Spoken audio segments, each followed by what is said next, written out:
Buenos nachos, amigos, and welcome to Through the Tomes, a Dungeons and Dragons adventure where an amateur DM guides a group of understanding and patient friends through his first campaign of Dungeons and Dragons, using pre-built modules, pre-built campaign settings, tools, and things and toys that are available out there.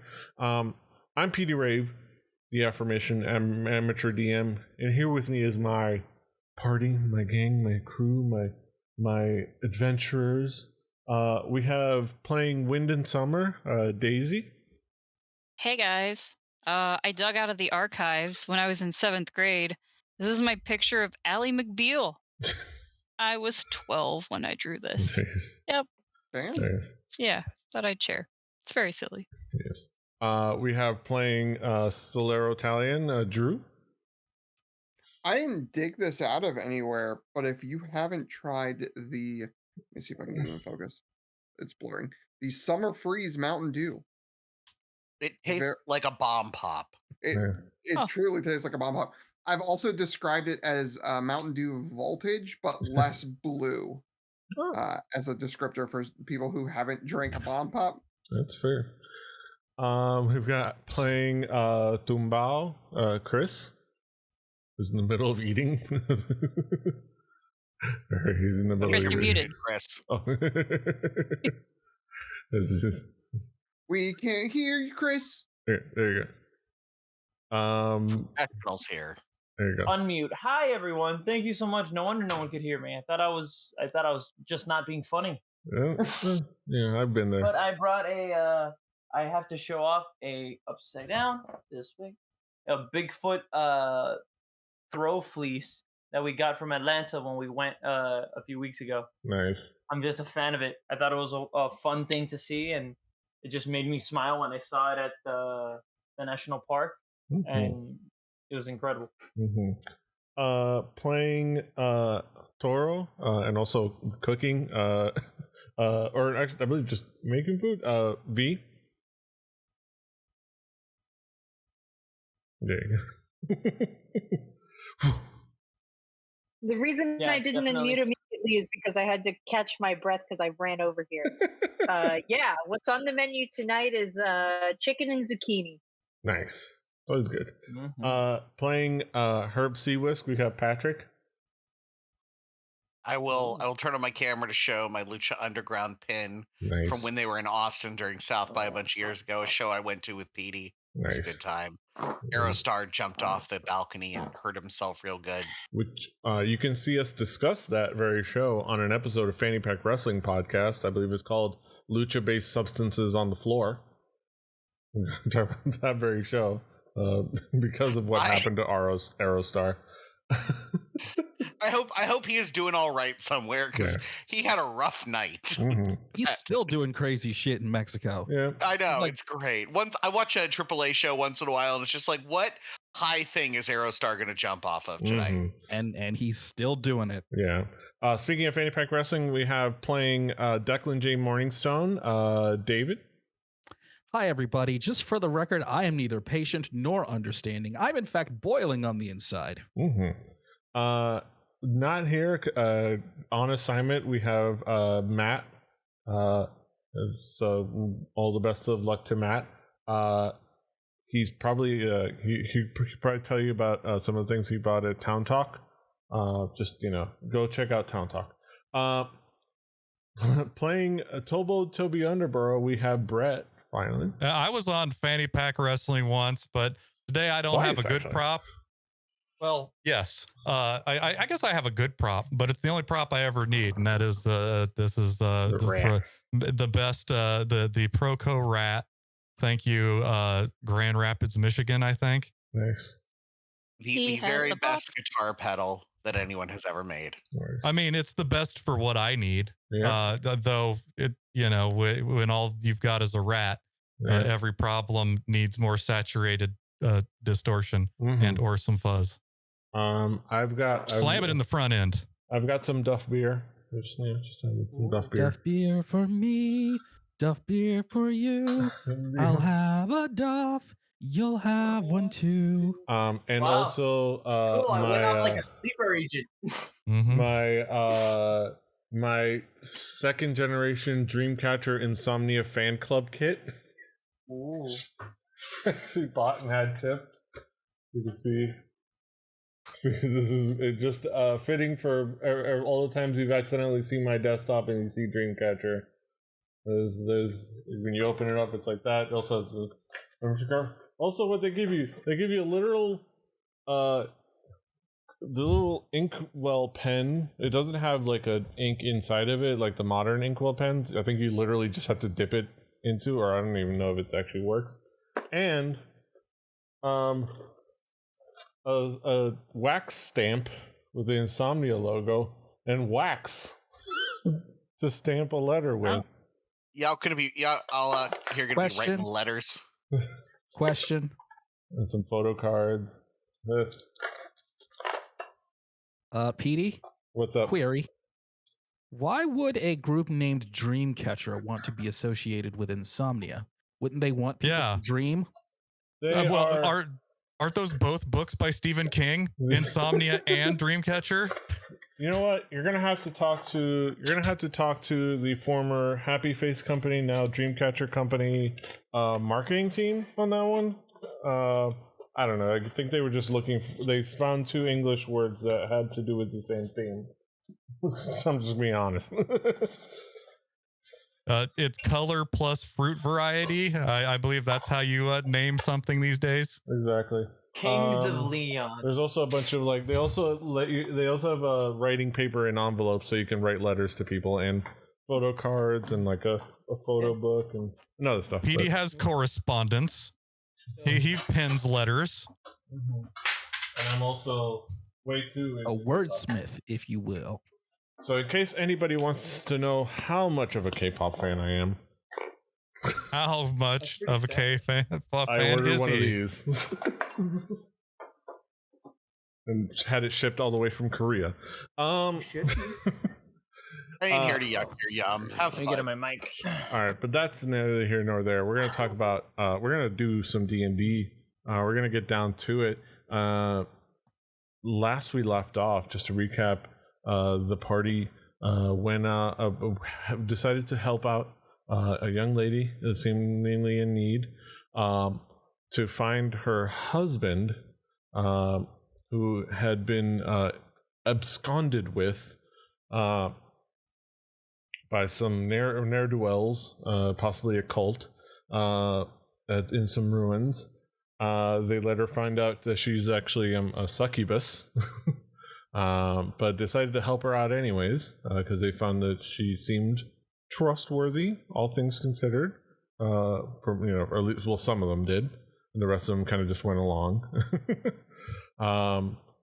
Yeah, I'm still not 100% sure we should be holding succubus. Let it be clear. Yes. But they went along and decided to help her out anyways. So they entered the ruins, found wandered around, found like a secret passageway around, and exited into a room with a bunch of people in it. And now they're in in combat. They're in the second round of combat. Now we are going to. Let me see. I'm going to start to play some music. Smoke fills the room. Smoke fills the room. Dun dun dun dun dun dun. Dun, dun, dun, dun, dun, dun, dun, dun. Actually, no. Let me. I like this. It's one. been a long road. Getting from here to there. Wait, there to here, here to there. There you go. There to here. Thank There you. to here and everywhere. Bouncing here and there and Here, there, everywhere. and Thank you everywhere. for Gummy singing bears. one of the songs of my people. He's here. He's there. He's every fucking where. Roy Kent. It's a song of us too. Like, you know. Yes. One of the hymns of my Shaka tribe. when the walls fell. Exactly. You speak the ancient tongue. We love to see it. Okay. Oh, so question: would anyone love to see else? it. Would anyone? Any of the players like to take over for Matt as Lucius? Let's be Matt by committee. Or at least give you how does that work? Just I'll give you ownership of his token, and sure, yeah, I'll take it. I'll figure this Put out. everybody's name on a wheel and just spin the wheel. that way I can kind of cuts Who's down Matt now? how many characters I have to manage. All right, so speaking of, can we turn the music down a hair? Oh, you can. You have control of that. If you go over to the top, corner, you see the little music notes. You should be able to. It'll say Neo Sum Novum Incarnate. You should be able to. He can't hear us. The music's too loud on his end. You're not wrong. Right of the sort of menu at the top right, there should be like a little, eighth note thing going on there. Playlist, and then just adjust the volume from there. I remembered what an eighth note looks like. I haven't read music in Did you find it? Oh god, like 20 years. All right, there we go. Okay, all right. You did it. Honestly, I wish I even had an idea how to read music. All right. It's not that useful a skill. It depends on who you are. Yeah. All right. So to start off combat, we're gonna have. Let me unpause the game. We're gonna start off combat with the very the very one Lucius. So Lucius. What is Lucius gonna do? I'm trying to figure out how to control this, how this works. I know. Okay, so Lucius has Moonbeam on this dude, which activated right when that guy started his turn. Yeah. And so that's how that works. Straight. Yeah, he didn't move in his turn either, so he's staying there. So. Get to give me just a sec. I go to the little party, the little character actors thing, and I don't even have my character in there now. Oh, it should be under party. Under the party folder. If you click on party, I put all the characters in a folder, for my own sake, because I have everyone. I have all, including NPCs. So I had to organize them. So if you open the party folder, by clicking it, you should be able to bring out your character. Where's the party folder? Under actors. Oh, okay, there we go. Thank you. Yeah. Okay, let's see what Lucius can do, everybody. I know he can move, so that seems like a helpful thing to start with. Baby steps. That's right. Doesn't Moonbeam start at the beginning of his turn? It affects the target at the beginning. It affects whoever is in the Moonbeam at the start of that character's turn, or whenever it enters. Right. If it enters the Moonbeam, or if it starts its turn in the Moonbeam, it gets affected.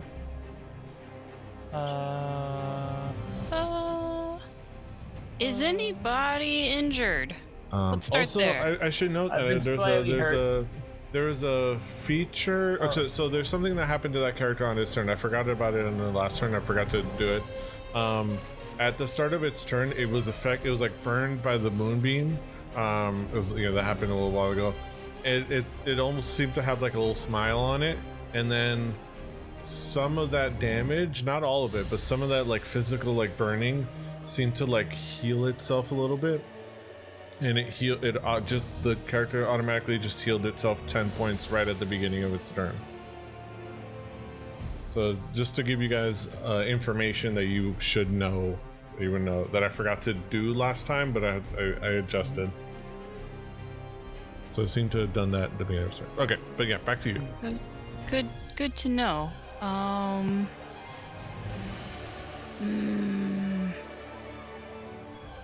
This is hard, you guys. This feels like peeking in someone's backpack, private closet or something. Yeah. Wait, why'd the music get so loud? Get out here. Oh, I adjusted the volume. Yeah. Sorry, I might have I lowered it, but I might have raised it for everyone. I don't know these things. I'll leave it alone. No. Okay. I mean, I guess we can start. So is anybody hurt? I took an ouch. Yeah. You took an ouch. You're way Not down the there. I don't worst, know if I can. but definitely an ouch. I don't know if I can reach you. I'm right in front of you. Oh no, you're the other one. I'm like way back in the hallway now. That's what I wanted. I thought I was in the hallway when we last ended, but I guess I came over here somehow. Yeah, you came over here to like get into somebody's face. Oh, within 120 feet. Oh, okay. Wait. Yeah, I think you're. Wait, this says it's a bonus action. Oh my god. What? Okay. Lucius, you're so confusing. Balm of the Summer Court. Oh yeah, you can do the Balm of the Summer Court as a bonus action. Yeah. Neato. Okay. Well, let's start with, I guess, like.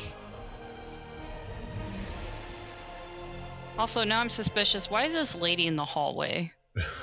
Wait, which one? Oh, that's where she finished her movement. And right, I'm trying to remember the story. She couldn't get further. She didn't have enough movement to get further. Yeah, we started combat before everybody was in she was like, she was like 2 different mystery machines, loads of people. She was like running. What? And she's like, let's just say she's in the middle of running into the room, or like trotting into the room. 25, 30. Okay, I'm gonna go over here. Okay, that's my 30 feet movement, and then wow, if I target you, let's see if this works. I don't know if I just. Okay, so action. So you should be able to. For anything, you should be able to just at least click the image when it becomes a dice, and it'll do some. It'll at least bring it into the chat to let you interact with it. Yeah. Okay. Here we go. Click that. Zoom. Yeah. Sure. Yeah. Hit that button. Let's go. Did it do it? Balm of the Summer Court. I see it pop up. Huh. Okay. Targeted. I tried. Watch me fumble through playing another character, everybody. This is difficult. You volunteered. Volunteer Matthew. I tried. I just, like... Yeah, normally these things... Target. Okay, so, how many... you have to spend from a pool. How many dice do you want to spend? Spend from a pool? So he has 5d6s, so you can do up 1 to 5. You just you have those charges. So it's weird. So I guess that's why it's like your key points. It is that classic equivalent. But you can use any number of that, and then you can roll that. So. So I'm not sure how do you track that, but okay. Yeah, so there's a 4 of 5 right there because you actually didn't use one. So like you're gonna use at least one, but yeah. So depending on how many, and then you can just manually roll that amount of dice. Okay. I'm gonna go with. How hurt are you, Toonbow? In a general range of very hurt to like a little hurt. I would say at least definitely some solid boo-boos. Definitely at least an ouchie or 2. Okay. I'm not gonna be crying for mommy just yet, but I definitely feel a big old ouchie. Okay. Works. Can you tell I'm trying to avoid metagaming? Yeah. Oh, absolutely. Yeah. I'm gonna. Okay. You know what? I'm just gonna do 1d6. Okay. Perfect. I'm gonna be stingy. Okay. And then. There you go. And then. 2. Way to screw it all up, Matt. You also gain 1 temporary hit point. Yay! And let me see how I apply that to my character. It should be under your hit points. Yeah, you should be There's able to little plus temp button just under that. Yep, I'm just trying to remember how to. There you go. That makes things like not super. I'll put it there for you, but basically just you type a 1 in there. Not a problem. There you go. Okay, we're gonna shape change as the action into what should I be, guys? You know what? A white wolf. We're gonna do it just like the little plushie he carries around. We're gonna be a white wolf. If I think he has that ability to do a wolf. Yeah. How do I? That's what I was looking for. Level. Oh damn! Where's that? Why's it got to be a white one? No flying. Where? Max the other half. That's why I don't play like magic Noted creatures. Noted guy who hangs out in snowy areas. Yeah. Lucius. And then that's probably gonna be my turn. Yeah. I did my best. You did it, and that is all. Polymorph. Okay. Automated polymorph. Are you? Because I couldn't remember if he had the ability to control that somehow, change. Oh wait, I'm looking at the wrong character. I'm still trying to navigate to my health. Okay, there he is. I'm getting there two you go. different health readings. Transformer. So okay, so let me see. I can do. Let me see something here. Where's the alt text? Here we go. Got it. Oh, transform. There's a button. There we are. I found it. Do you want me to click it? And you said 1 temp? Yes. You should already have a temporary hit point. I already added it for you. Perfect. Got it. Yeah. I just see it now. But Thank you. yeah. I saw it. Yeah, I saw it right. I think at the same time we figured it out. Okay.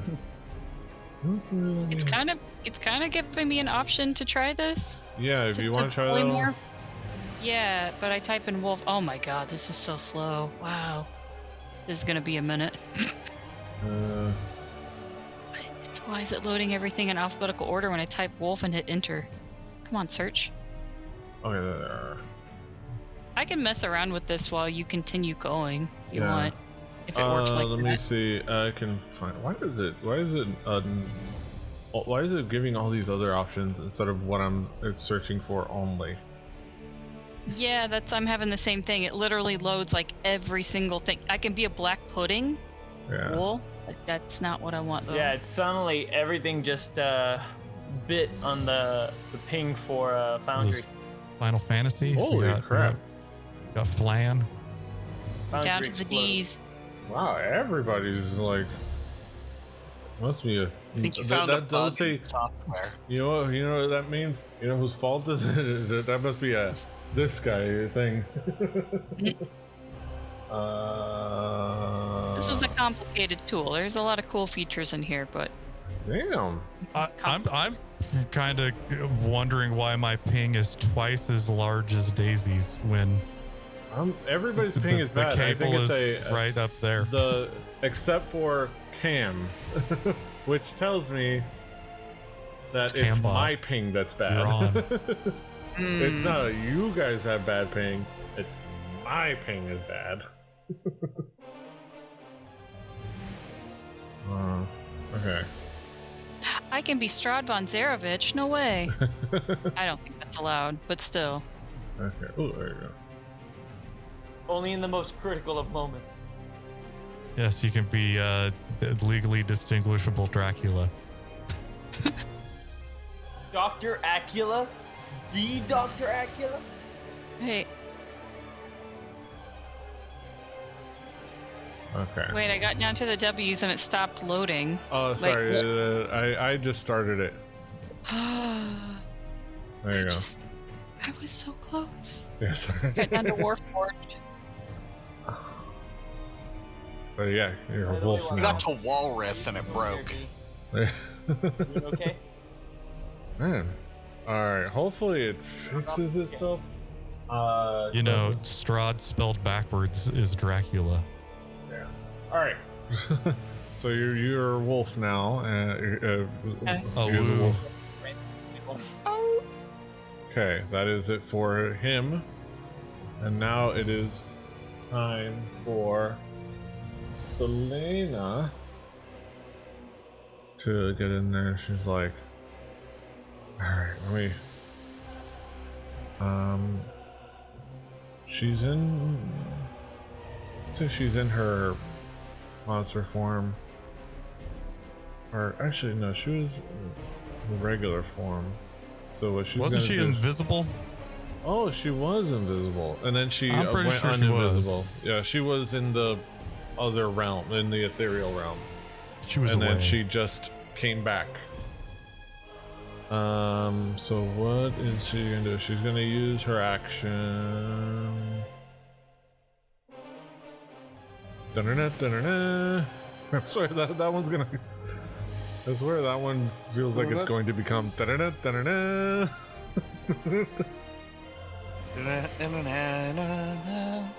It's like Madden in the 90s. Exactly, literally. Back when those games were good.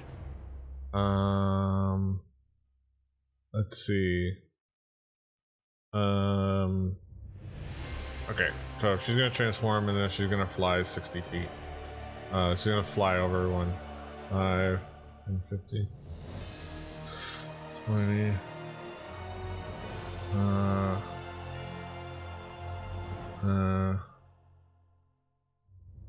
She's not gonna start her turn there. I hear it now. Just the football thing. So I'm gonna go around this moonbeam. And she used her action, and I don't know that she necessarily has any bonus actions. So, yeah, that's it for now. That's it for her turn now. Okay. She's not hovering because she doesn't have hover, so she lands next to right next to Summer and facing it, the cult warrior. You guys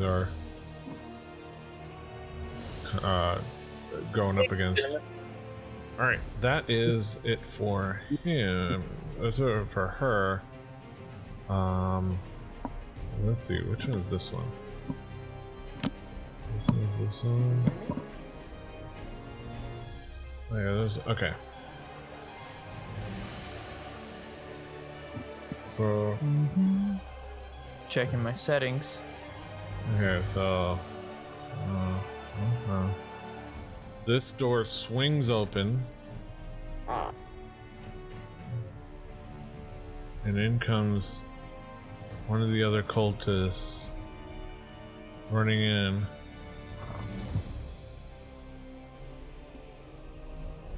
Yeah. And sees. Yeah. Okay, how much movement does he have left? Oh, he has 5 feet left. Okay. I don't like the look of this guy. Didn't clobber him. You get there. I have faith in us. Oh, he has. Does he have spells? Oh, okay, he does have spells. Okay. So he's going to. Does he reach? Oh no, it's touch. He's going to. Oh, he's gonna cast spiritual weapon. Oh no. I got news for him.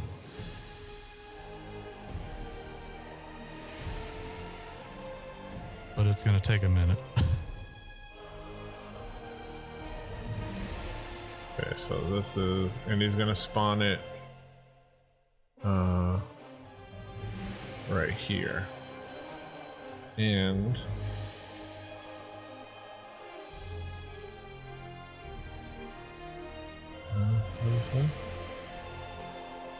apply active effects.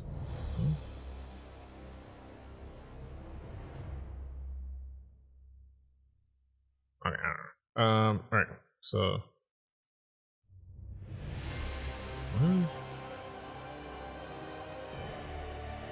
Right, oh no, not that one.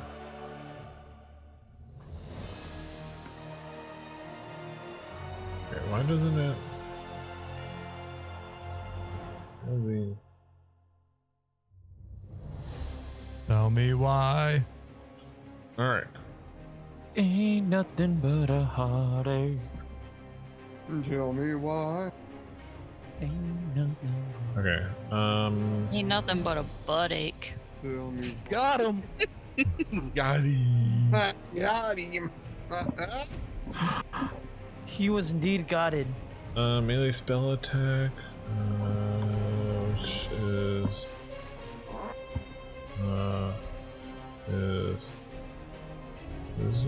what it should be? Yeah. No. Is this spiritual weapon trying to hit me now? I have concerns. Let's see. It's just being mean. No, it's just being obtuse. Okay, it's...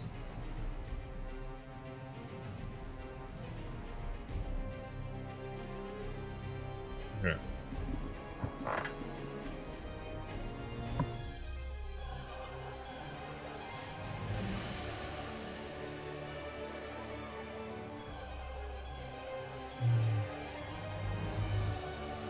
Proficiency modifier plus casting modifier.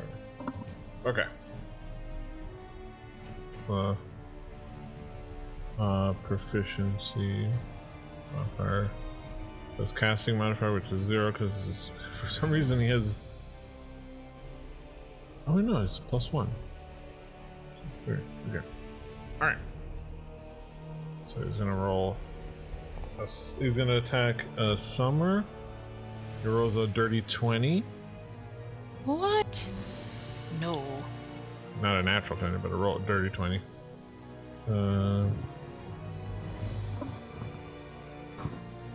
Does that hit? Okay, yeah, what's my bonus up armor class? I mean, she may have the ability to.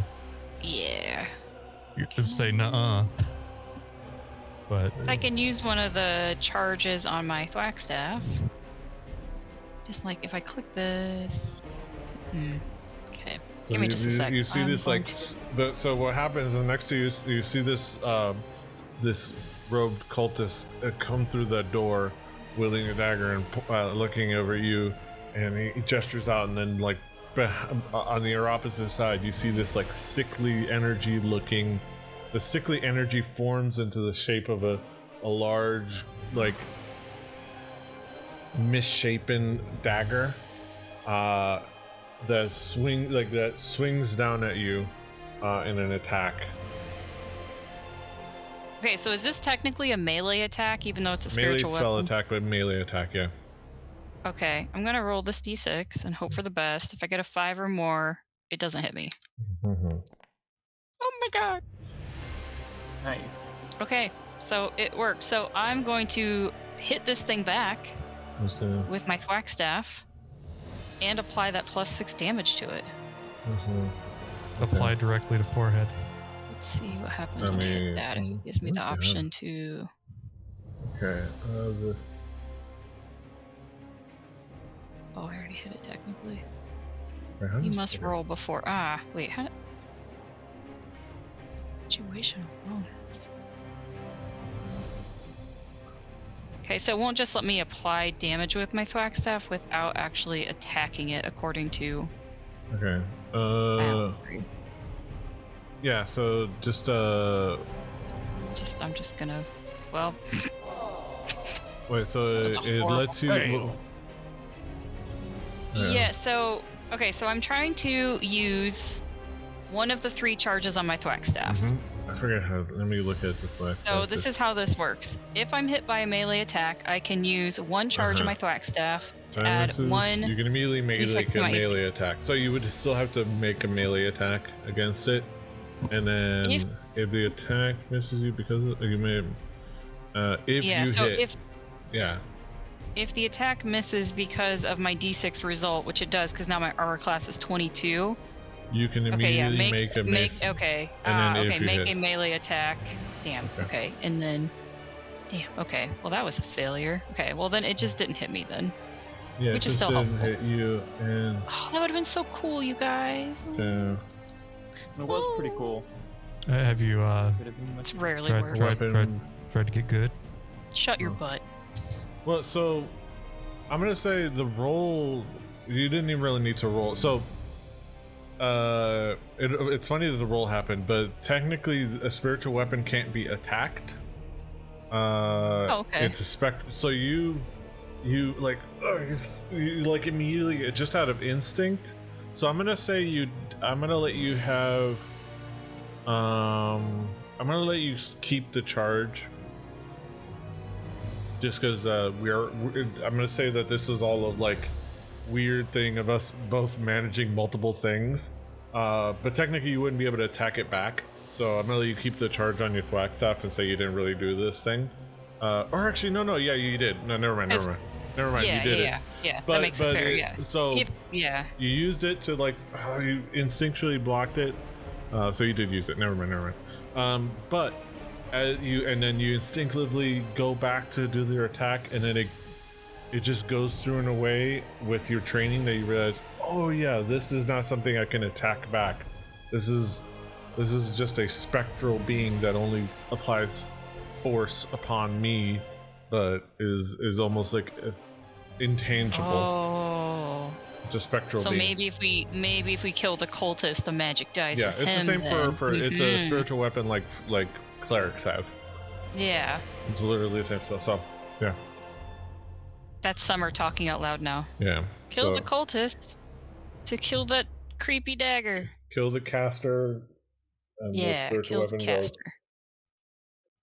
But yeah, so that's that attack. That was his bonus action. And he sees you,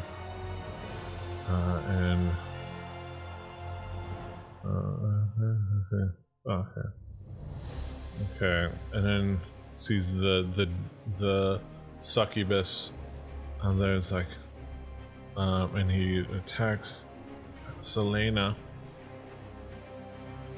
with a sacred flame.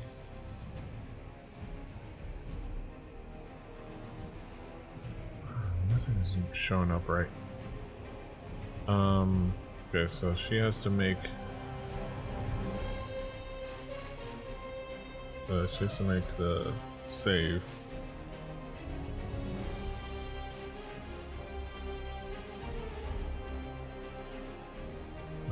Which is a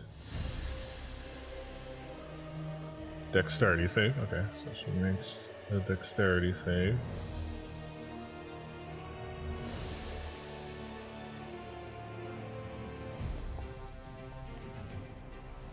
Which she fails. So she takes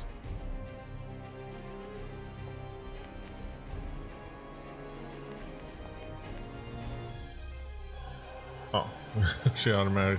Oh wait. Oh.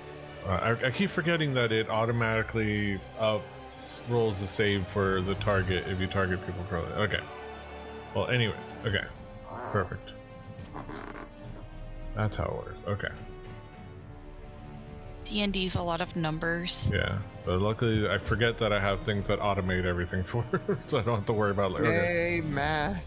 Yeah. Yay, not having to do the math. Thank you, AI. Shoot. Radiant damage. Before you get pissed.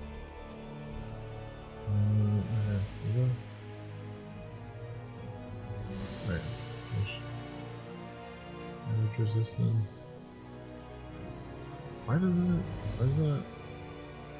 Oh, damage is C fails. Okay. So apply damage. There you go. I don't know why it's not. The buttons aren't processing. Okay. All right. She takes the damage.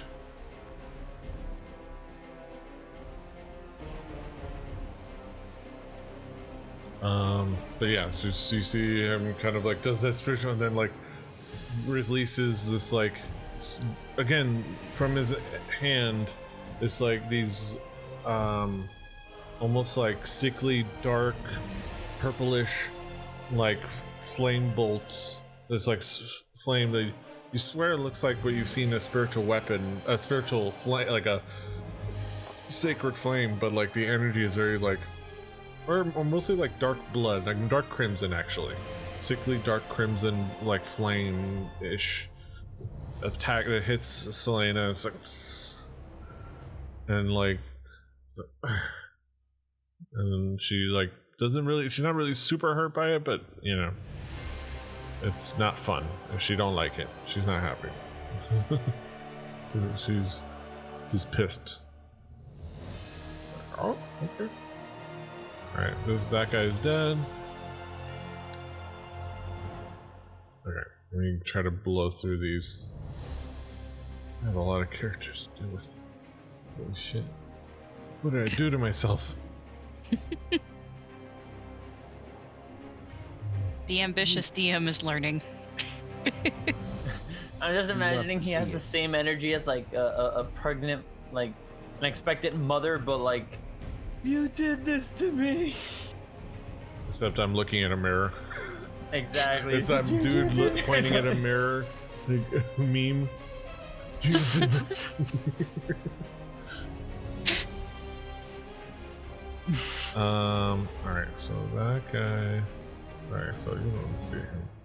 Don't worry about that. Mortal. Hell yeah. Hopefully hopefully you guys are gonna get a turn soon. Oh, it also shows you how many feet of movement you have left. Oh, okay. But I don't know if you noticed, if you hover over your token, it gives you like a nice little readout of everything. And it's really cool. Like your passive perception, your passive investigation, your AC, your health, like intelligence. It's one of them. I forget which module it was. I think it might be Tidy UI. So he's like, that's as far as you can run. Let's see. This is. The movement looks like a comb when I hover over it. Yeah. Summer has 20 feet. I'm like, is that a comb icon? 20 feet of. I wonder if it's supposed to be a ruler. How many baguettes? I thought you knew it was a ruler and just said your ruler looks like a comb.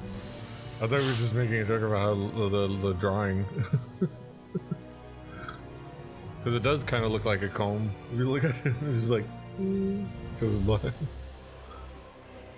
Okay, I'm not gonna use up too much time. Okay, from here, sees this people. See this guy. Thing. Let's see. Alright. How much distance does this have? 90 feet. Let's see. Yeah, that's plenty of. That's close enough. Hell yeah. Okay, so he's going to use. I'm going to use Melf's acid arrow. You know what? Hot Melfs in your area. And he's gonna target this guy. Melfs in your area. I mean, people have been making Melf jokes for at least 2 decades. Definitely hits the. Damn, rolls a 26 total. Wow. Or 19 plus 7. Just melt this dude. That'd be great. Bye. Rolls. Okay, rolls 17. Hits for 17 damage. Acid damage. Total. Acid.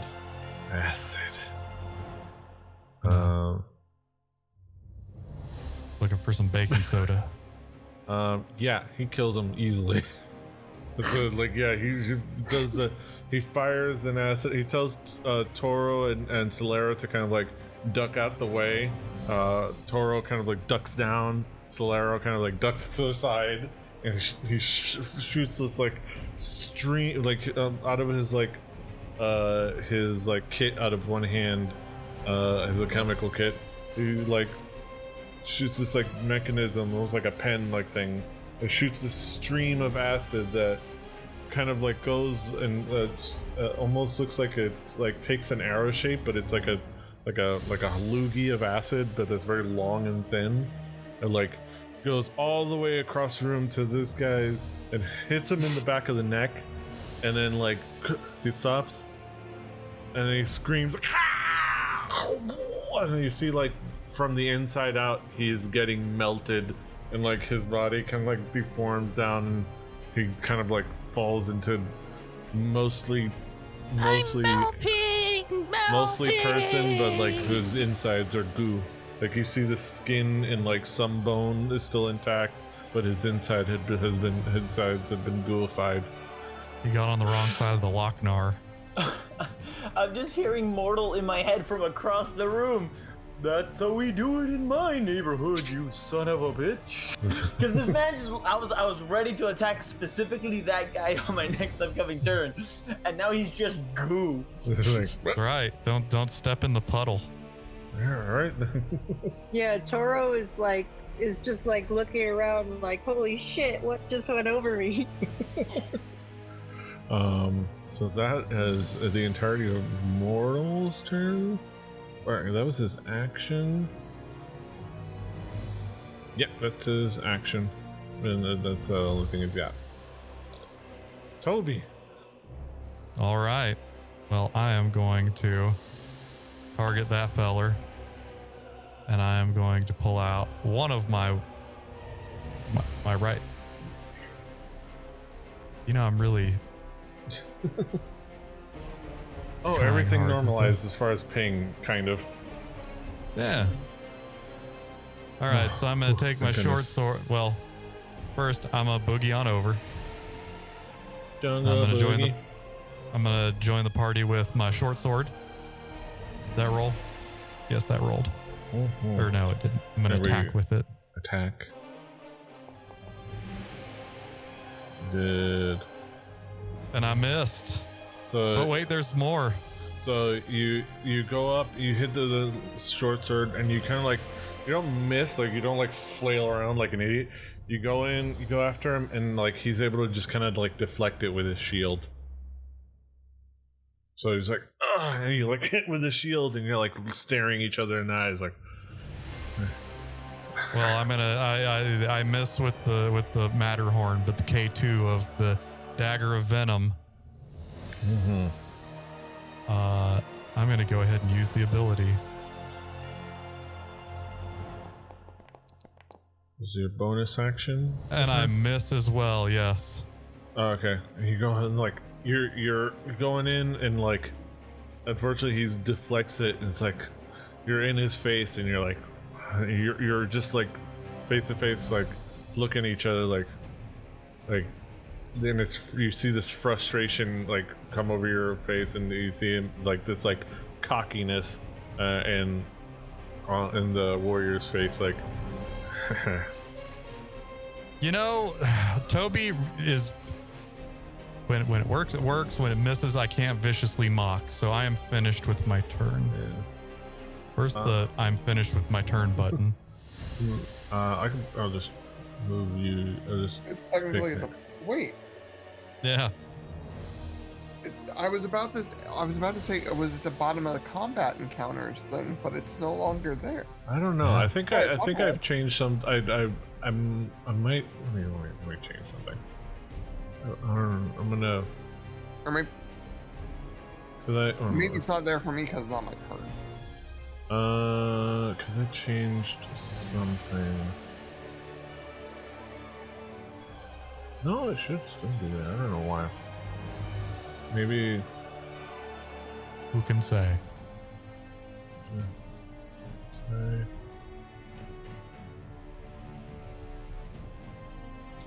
don't know. Something updated, I think. Anyways. So who's this? Okay, it's this one.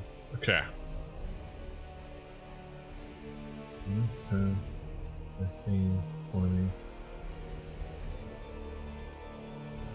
25, 30.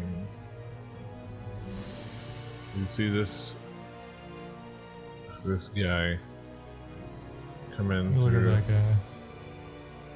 Run past him. You see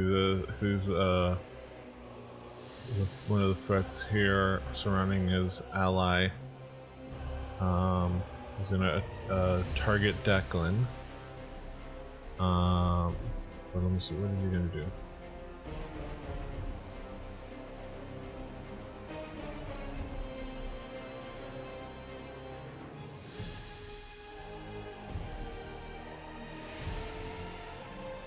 Oh, okay.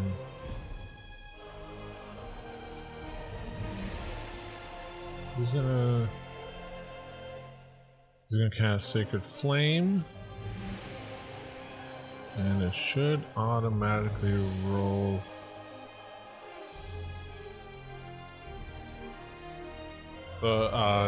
It should prompt you to make a saving throw. I think it would just say normal or something like that. I don't know if it prompted. I don't know what it showed you of anything.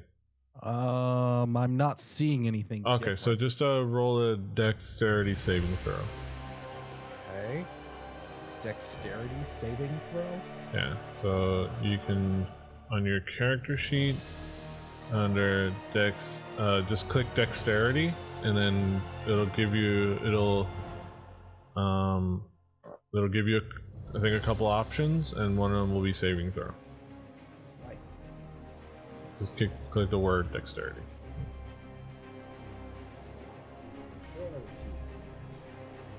And I will click this here. 11.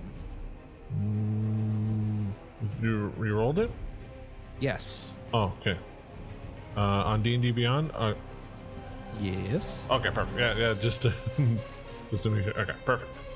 11, yeah, you just make the saving throw. So you see this, like, he's trying the same, like blood red flame that the other one shot at Selena shot towards you, and presumably because you saw it happen over there at the corner, you kind of like saw, oh, this is the Matrix thing. Dodge. You just kind of like dodge. Yeah, you just kind of like got out of the way, and it just like fizzled out over you, and it comes out, and you kind of get out of the way, and it fizzles out around you, and it's just you're unaffected by it.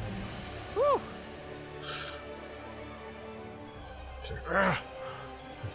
Awake now. Oh, sure, for sure.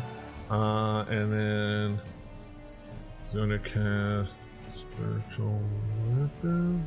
Oh, that's the thing. Okay. He's gonna cast a spiritual weapon. Yeah. Okay. Spiritual weapon. A spiritual weapon. And I'm gonna put another of them. Where is it? Oh, wrong place. Go to actors. He's gonna put it.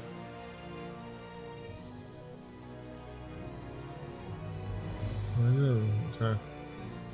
People at the entrance. Oh. There's somebody over there past the statue, and let me see.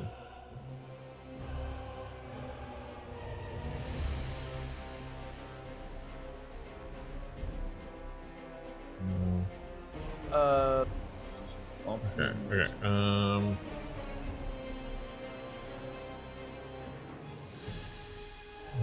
Okay. All right. So he's gonna make a melee spell attack against Solero. He rolls a 22. Yeah, that hits. He's gonna roll 1d8 plus 1. He's gonna make 1d8 plus 1 damage, which is 4 points of force damage. So it's like this again, the same thing. This like sickly looking blood red with a little bit of purple, like dark, like black, purplish black, but with some blood red tones. Like misshapen dagger comes down on you and hits you with this like. It seems like. What seems like should be this magical force energy that's like comes on you. Okay, that is that guy's turn. Okay, come on, please, no more characters on my side. Okay, that guy's dead. Toro, I'm finally done with my character. Well, not done, but like. Okay. So there are a lot of friendlies in front of me. Yeah, how do I get into this room? Oh, you can easily get it. First of all, you're a halfling, so no matter what, you can easily kind of maneuver under people. So you don't have to worry about like anybody cool. Like they're not difficult terrain, even like hostiles. So you can just like go underneath people. So I want to go over here. Mm-hmm. Can I do that? Can I go over here? Easy. So that's 10 feet. And then from here, it'll also track. I want to hit the guy that. Can I hit the guy that I just stood next to? So if you see a skull over them, that's a dead body. Oh, okay, cool. So then there's no one here. Is this an enemy? Who? Where? No. That's just No, we're good here. So who's my target? Where am I going? It's these guys. This guy is a hostile character. These two are hostile characters. Plus you're a caster, so you can just hang back there and like right back and like use your spells. And, like you're right. Let me see what I have prepared. I thought I had used my spells. Yeah, you're fresh. You're freshly awake. You haven't really used much, other than I think you used one. You have your shadow blade out, if I remember correctly. I do. I think that's the only thing you used. Mm-hmm. Oh, at higher levels. You used it at higher level too. So. Yeah, because damage increases. Okay. Good to know. So you have your shadow blade in your hand, so you can go thing, and then you have your magic if you want to like do something from far. You still have. Well, I think. Oh, you should. So these guys, what are these guys? What are? They're just like people. They're just like. Well, do I know what I know what they are, right? Because of who my character is, I know what they are.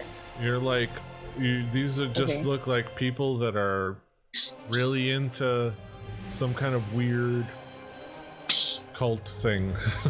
They're just cult people from in this area, except for this one seems to have this like this expression. It's hard to tell it from around the statue, but it seems to have like this like little bit of like extra weirdness around him, about his demeanor, but there's not much else that you can tell other than like if you actually like learn more about him. But they all seem to he seems a little bit too comfortable to be under that moonbeam, I'll say that. Okay, how much further can I move? You should. Okay, 1 2 you move 10 feet. I don't know why it doesn't it doesn't credit you them. So you should have 15 feet of movement left. So you okay. So 10, 15. Could I stand over this guy? Yeah, you can. And you're within melee range of this guy. Could I hit this guy with my sword now? Yeah, you should be able to easily. Yeah. So nice. I don't know how. I'm gonna do the thing just to look at it. Okay, so if you want, you can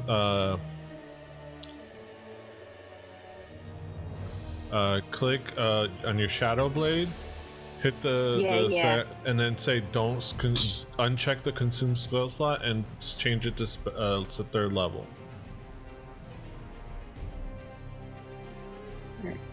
That way it won't use up your spell slot, but it'll give you the little prompts in the chat so that you can use those. Were you able to find it? Yeah. Foundry's just taking forever to okay, load. yeah, that's understandable. But Duff. A little closer. This is technically Duff Beer is actually still the Sweetwater Brewing Company Hazy IPA. oh my god, no. Attack roll, right? Attack roll. I guess. But so if you click the thing and hit uncheck consume spell slot and change it to level 3, and then hit whatever I think they just apply or whatever. Then it'll bring it into the chat so you can use it. Okay. Let me look at your characters. Where are you? Where'd you go? Oh. Okay. Yeah, I'm standing on top of the dead guy.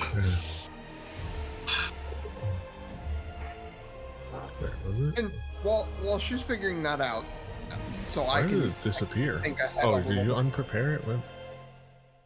How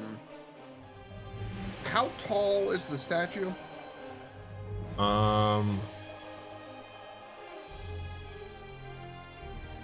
Let's see. Like, the statue itself is about. I'm gonna say like, the statue itself it sits on a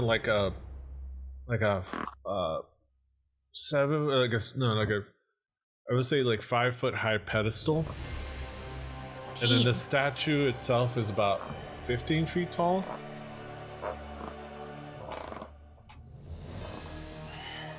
So Chavo would have to maneuver around. Yeah.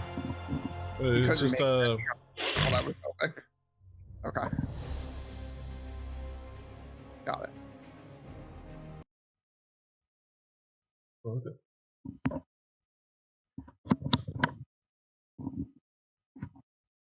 The computer. Okay.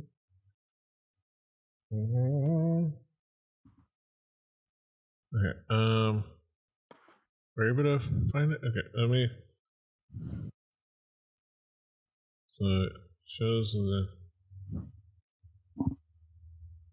Okay. This is what I found. Okay, perfect.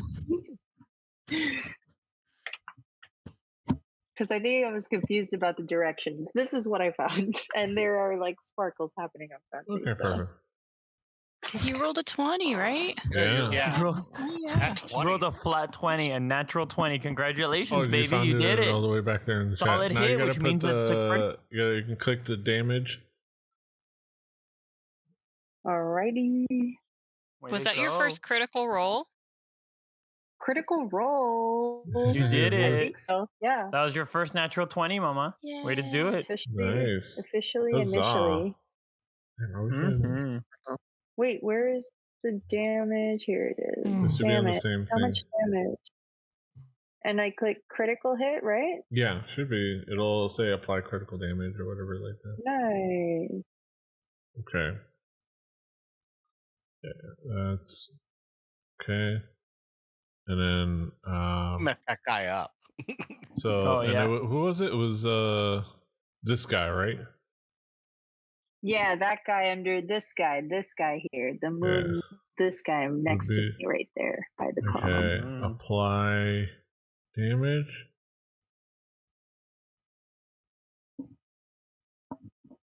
Damn, he is hurting, and not for a squirting.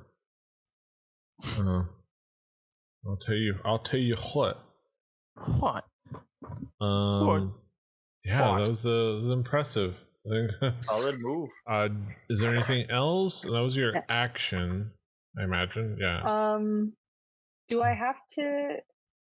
Can I prepare something, or do I have to, since we're in combat, just use what I prepared? You're using what you prepared. You only prepare things we're in the morning. Yeah. You do it outside. Yeah. You do it in the morning. That was my question. You prepare everything for the day, and when you wake up from a long rest. Nice. But is there anything you would like to do as a bonus action, or is that it? I believe that's the only thing. Yeah, I think I'm good. Okay, perfect. I don't think I have a bonus action. Yeah. All right. That other guy's dead. Now you have Solero. Wait, okay, I gotta make the sound happen again. I don't know what the hell happened to my sound. It's just a shame because my system audio cut out and it missed the celebration for the natural 20, so that sound didn't come through. Okay. So if I can start with Mr. Chavo. Oh, that's what that was. I could hear it. That's why I heard myself twice in the recording.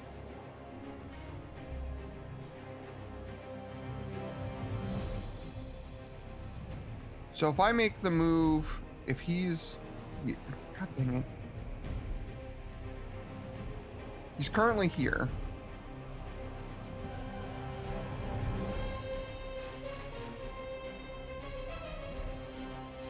I want to charge at Cult Fanatic in the back.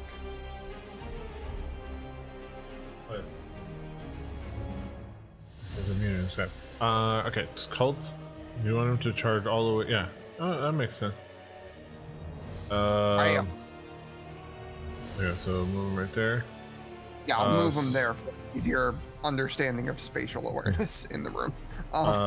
So I'll say this Cult Fanatic gets an attack of opportunity real quick, but it shouldn't be too bad. He claws at, and you keep noticing that he has no weapons on him, but he claws at Chavo with like his long nails that seem to be unusually sharp. Cool. Oh, he's. Wait, I don't know why he was targeting. What the hell? To get a lay of numbers and the land, we click on a lot of things, so I'm not surprised you also had something else just selected. Why? You're good. Wait, where's? I need to. Okay, I need to. Okay, sorry, I have to move you to like unselect. Okay, unselect. All right. That's probably not gonna be a lot of damage. It does 6 points of slashing damage on Chavo as he runs fast. Oh, the one that's near death. Yeah. Yeah. Okay, I thought you meant him. No. I'm a little confused. Yeah. He's like, and as Chavo runs by, he's just like claws at him, just scratches his side, and he's like.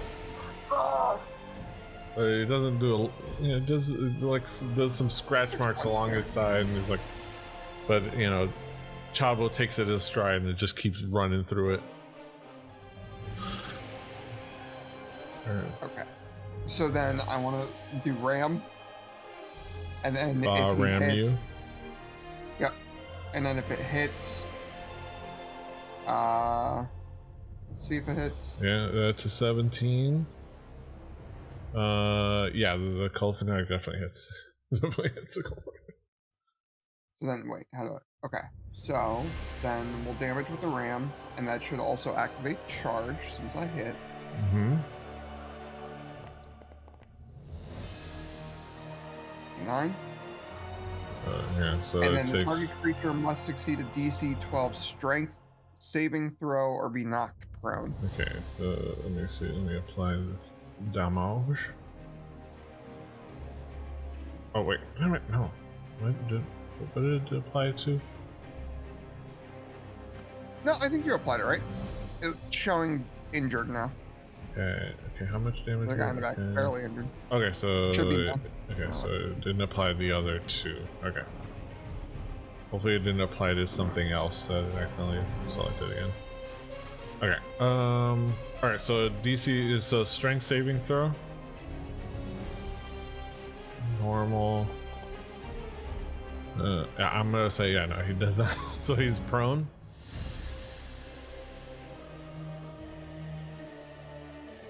What was it? He's prone now? Yes, he's knocked prone. So he comes, you see this, like, you see Chavo run. So you use your action to command Chavo to attack.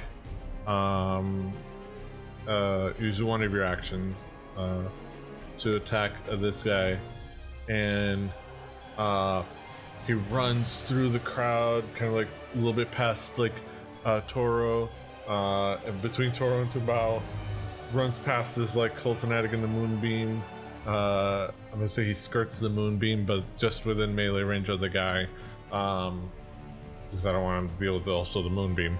Oh fuck! I didn't think about But that. at least this guy kind of reaches out and scratches him. Not reach as in like game mechanic reach, but just flavor reach, just in case anybody wants to tell me anything.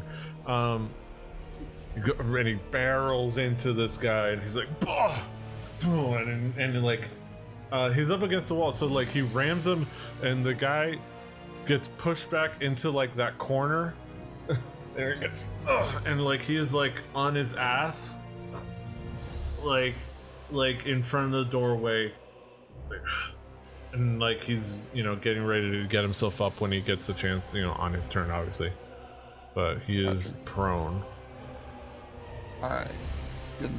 And then, so right now I would have had my sword out for the guys at the door. Mm-hmm. Is it a full action then to get my longbow out, or would it be? It is a bonus, and then I can. So pull sheathing. You have pulling your bow out should be a free action, but you won't be able to sheathe your swords. You would have to drop your swords, then pull your bow out. Just having that in mind. Drop whatever sword. Okay, so I would have to. Yeah. If I used, because I used just the Sword of Verdict last time, so if I drop that and pull my longbow, I can then shoot my longbow at the guy behind, like the guy here that I'm selected on. Yeah. Okay. All right, then I will drop the Sword of Verdict on the ground for now. Throw it on the ground as my bonus action or whatnot, and then take out my longbow.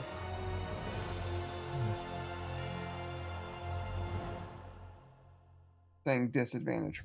Oh, because he's behind the fuck. Yeah, it might be because he's behind cover. Let me see the counts as a wall, or I don't know why it's giving disadvantage, because he's not. This technically isn't a wall in game, so. Huh? It must be counting as up on the wall. Why is it? I don't know, but the roll is. It says maybe disadvantage. No, it shouldn't be distance. I don't know why. Yeah, no, 20 feet.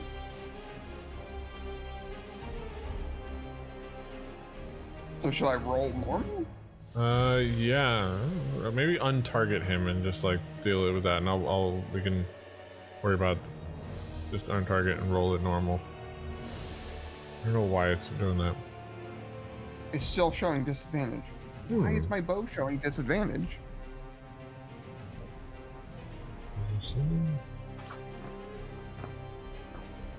Like now I'm not selected on anybody. Maybe it's not let me try equipping it. Oops. Okay, I equipped it. Try again.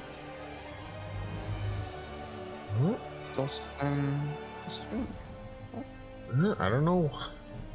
I'm a ranger. I should know how to use a bow.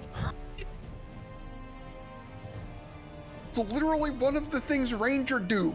You were just watching them attack your goat. You were just like you got distracted for a moment. You just saw them rake your goat. Well, if I hit this button, I could hit this button, and it will just roll one. Yeah. Okay. Oh.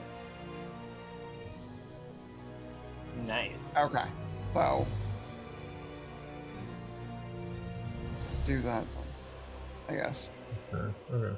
And then we'll have to figure out why the fuck am I at disadvantage with a bow. The what? Oh. I don't know why. Anyway, just roll the damage. I'll click the damage.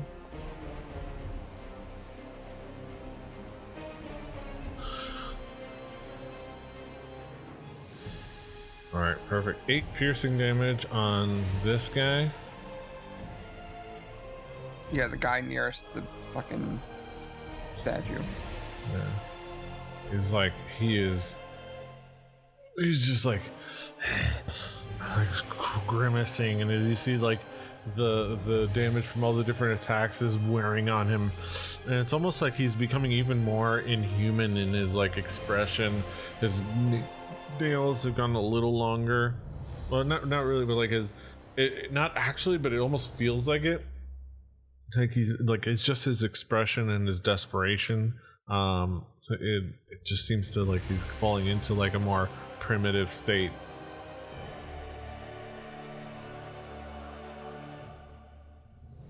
Because he is badly hurt. He is looking terrible. Worse for wear, if you will. That exactly. That is going to end my turn. Got a crimson mask on.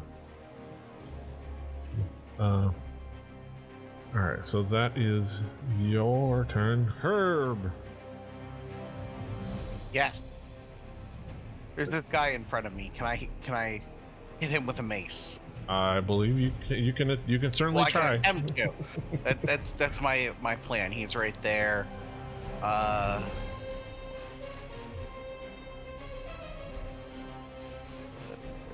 D20 plus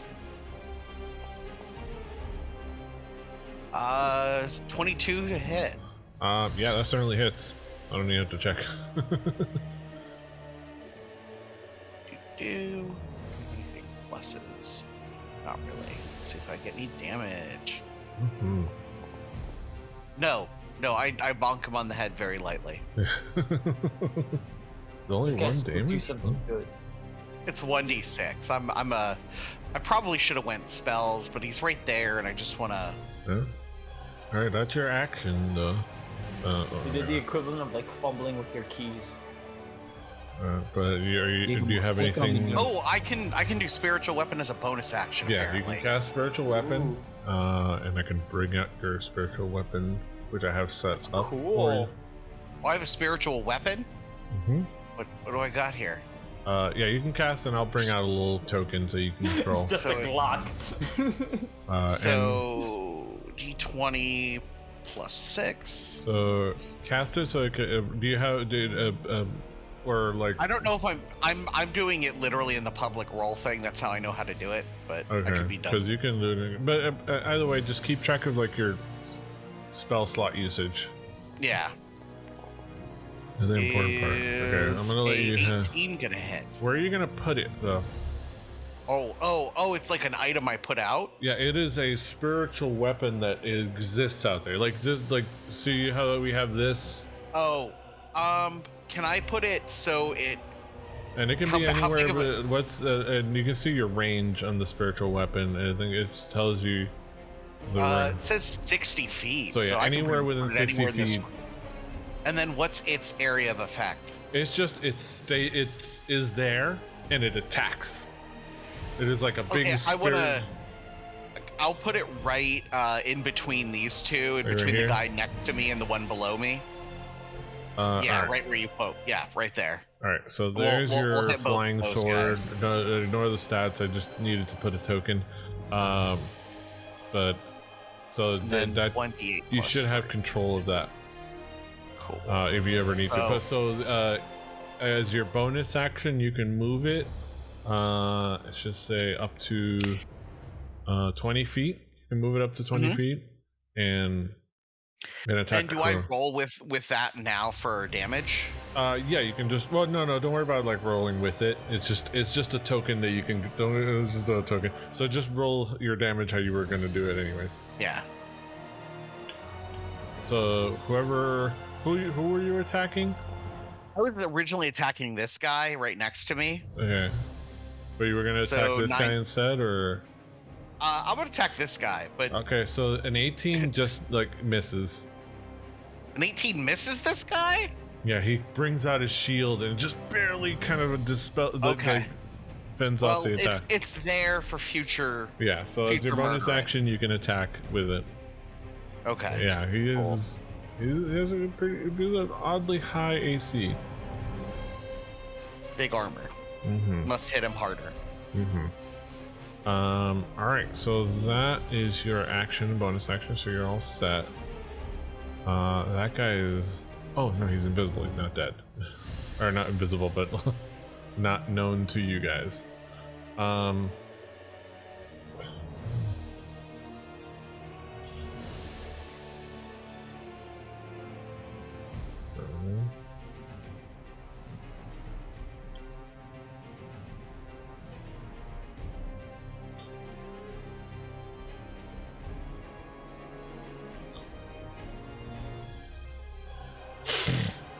Okay, 30 feet. Yeah, this guy approaches. It appears right at the door.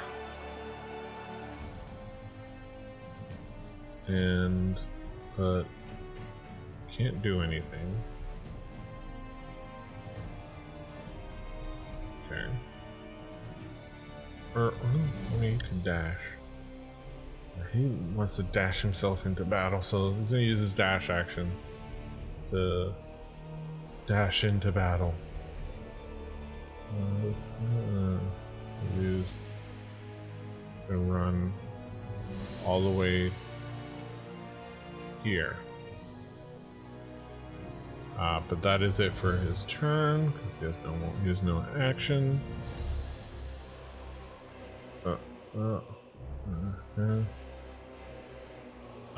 Sue. His name is Sue. How do you do? You're gonna die. Wow. Okay, so he's gonna use his 60 feet of flight to. Sees this guy run up on. Oh, who does he care about? Who's it?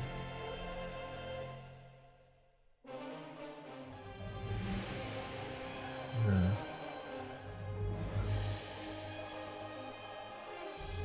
I'm gonna fly up here.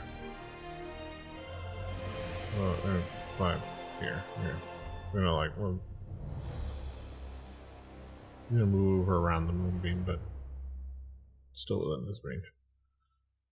He's going to sting that guy.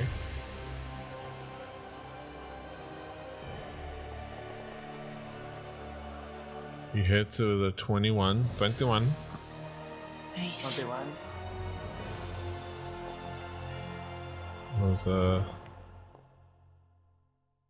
Rolls a 3. The Cold Fanatic does succeed the Constitution saving throw, so he's not poisoned, but he still takes 3 points of piercing damage.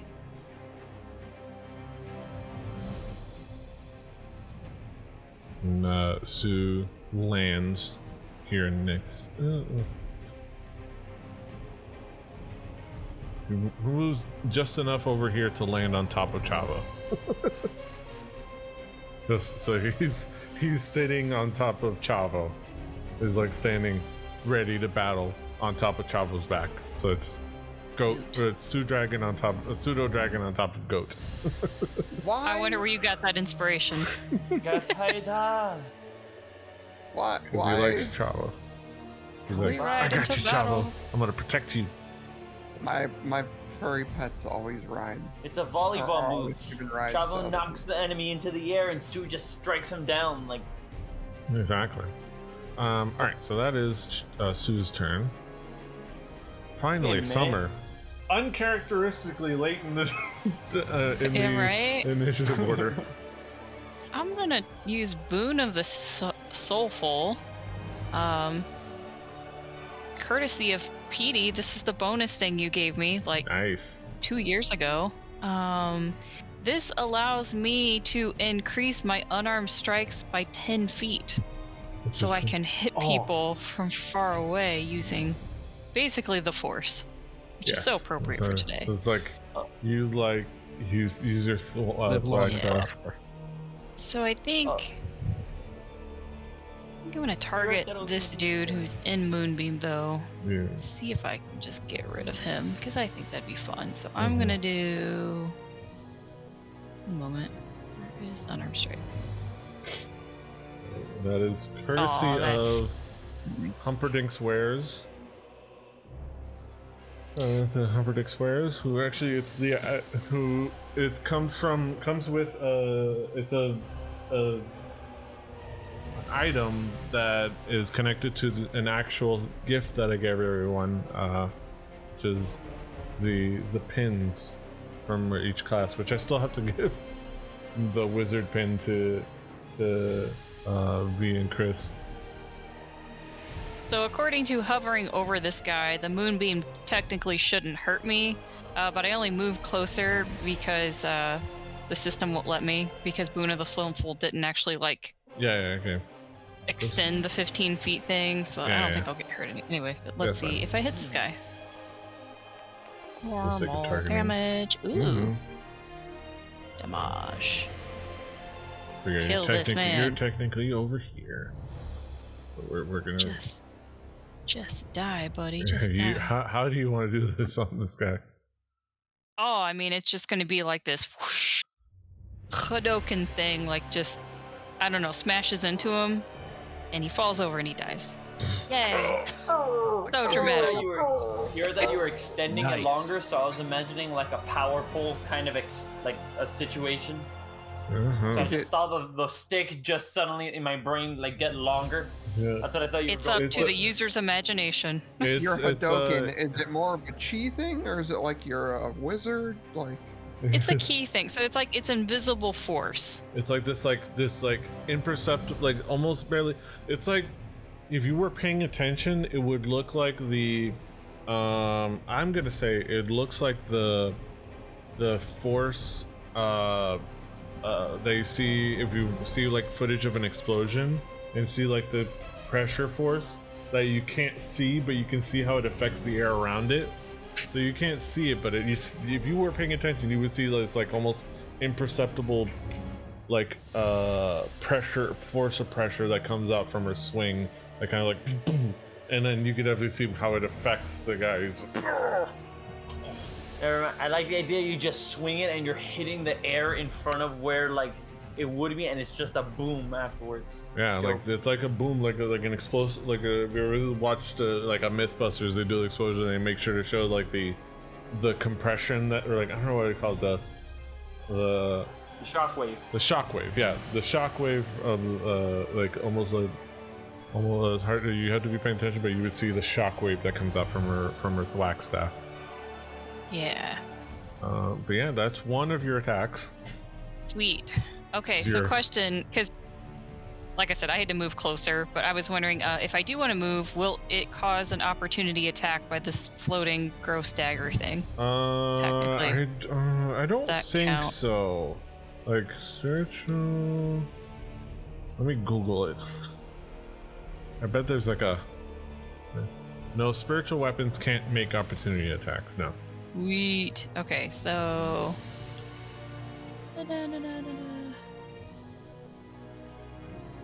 Am I allowed to move through Moonbeam without getting hit? Does anyone know? No, as soon as you enter Moonbeam, that's where you take damage, right? Yeah. So yeah, okay. So I mean, don't worry about like doing it like in Foundry. You don't have to worry about like being precise about like moving around it, but unless you want to keep track of your movement steps, if you're going to be using a lot of your movement. I'm just like, if you want to track how much movement you actually use. I have 40 feet, so I'm not really concerned. Yeah, so yeah, I can get where I need to be. I'm just wondering, like, could I feasibly like jump over Chavo and kind of around this cultist to get in between these two? You can easily do with your friendlies. It's not a problem. You could easily just walk past them.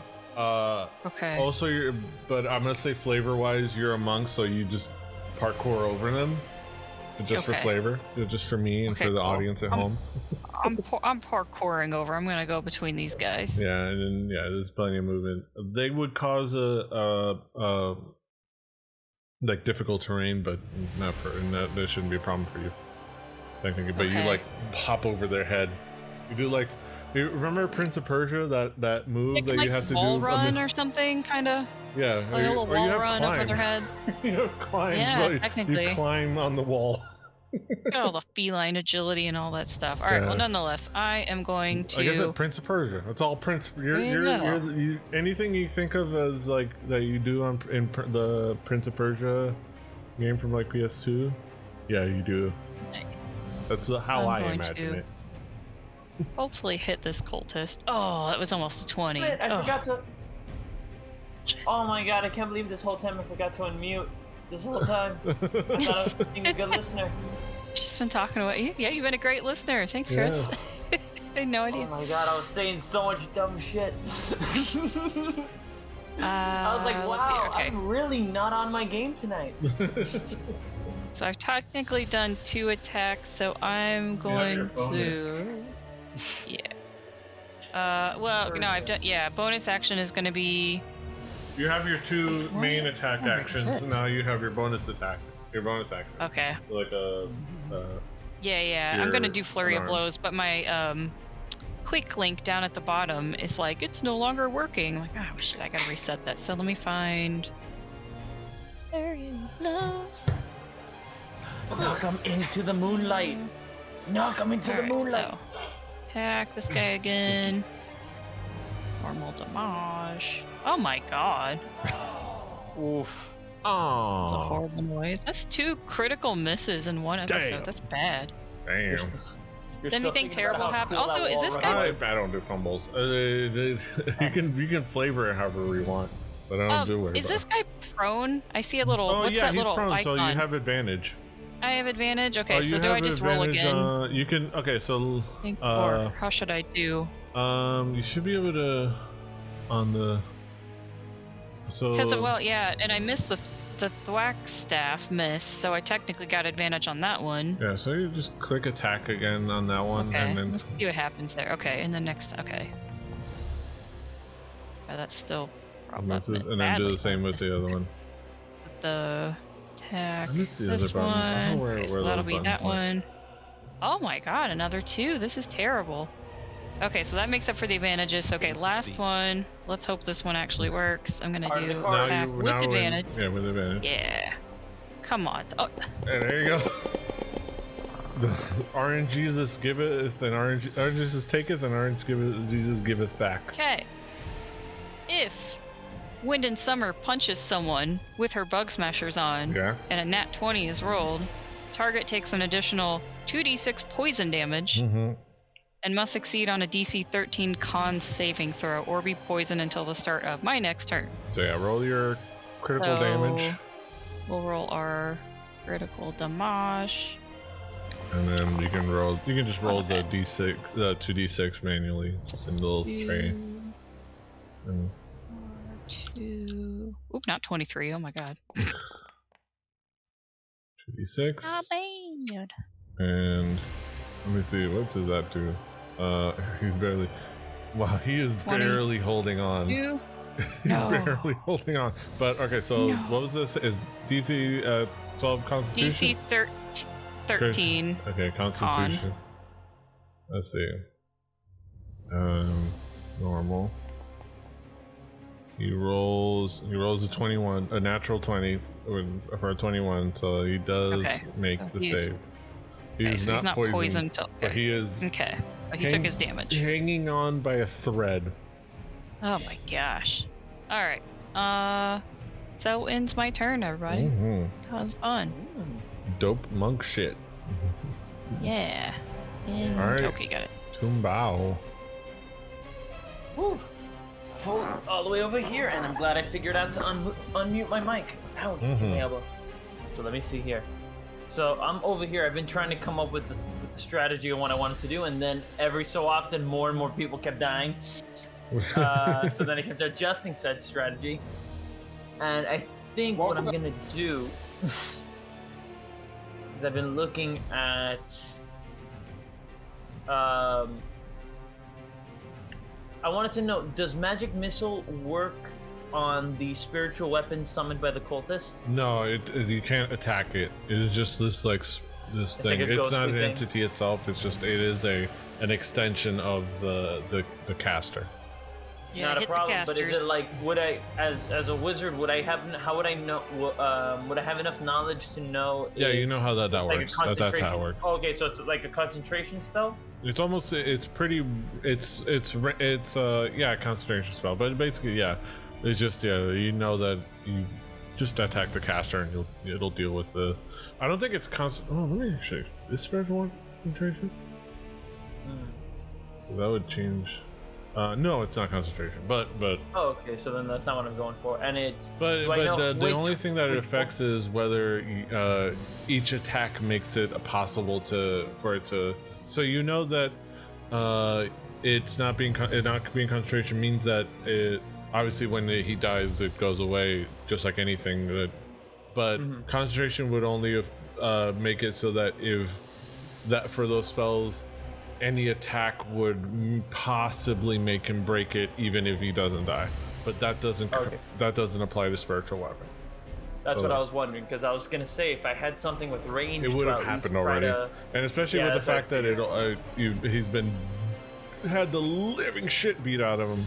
Oh yeah, it was. So that's what I was gonna be my second question. It's the one that just had his head caved in. Yeah.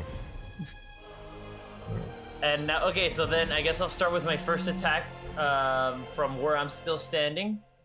I guess actually, would I be able? I want to see if I can pull this off. If I choose not to move, because I'm in a pretty decent spot right now, steady aim is only a bonus action, right? Yeah, steady aim is only a bonus action. Not a problem. Then I'm gonna just go with that's magic missile. Yeah, and you don't have to worry about magic missile. You don't have to worry about aim anyways with magic missile because. I'm just trying to figure out who I want to. They're magic hittles. Oh, wait. Herb is. So yeah, let's take out the guy. Let's finish this. I didn't realize how controls. I was trying to move the camera, and apparently WASD is not the way to do that. You moved yourself again. Hey, just an update, by the way. I was looking at Moonbeam, and it's technically just a 5-foot cylinder, so it's only on that dead body, not the surrounding things it's highlighting. I thought it was for some reason, all of the highlighting. So just so everyone knows, you can move through those highlighted yellow squares, just not on the dead body. So then, let me see here. All right, then let me. I'm gonna take a dash action and get right up on this guy over here. So as my bonus action, I'm just gonna run up. What's my total run speed? Hang on, wait. I'm here. I have a 0 foot. Okay. Does it say is Moonbeam 5-foot radius or 5-foot diameter?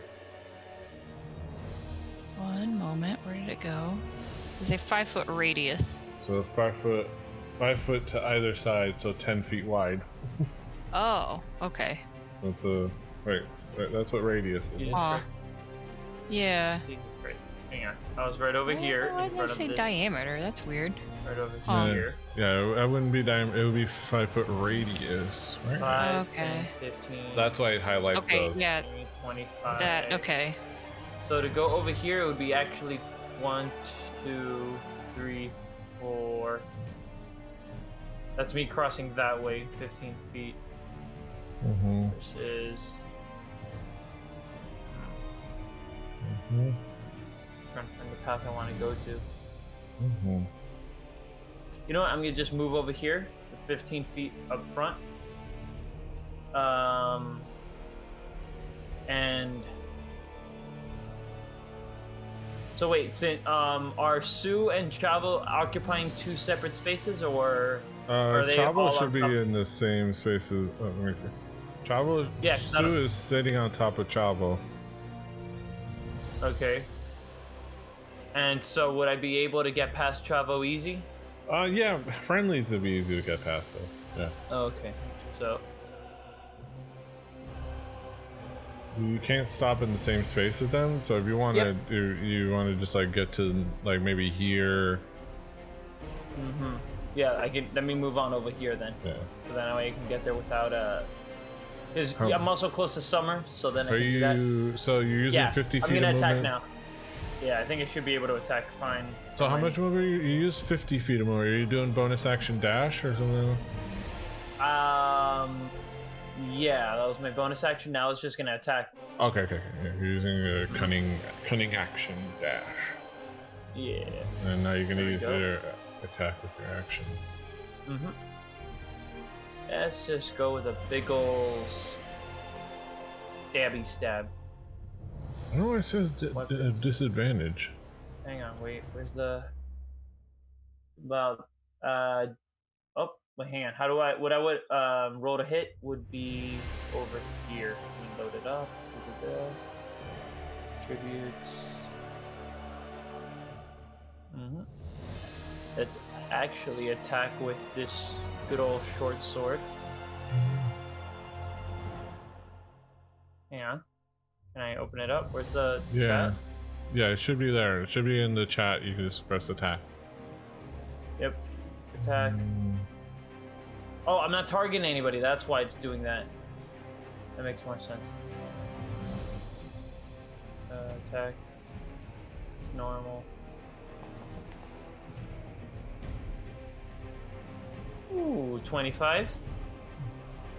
Okay. Okay, 25. Yeah, that hits. Excellent. And damage would be. Let me roll for that damage, which is for the short sword. Yeah, where does it say the damage? Damage. Dang it, I missed it.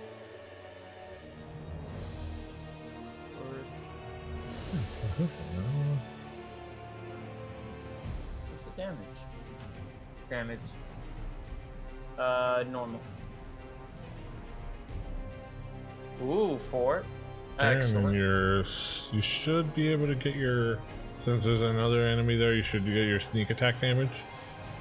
Who you were attacking? This guy or? The one to my left, because the one that's currently unarmed. Okay.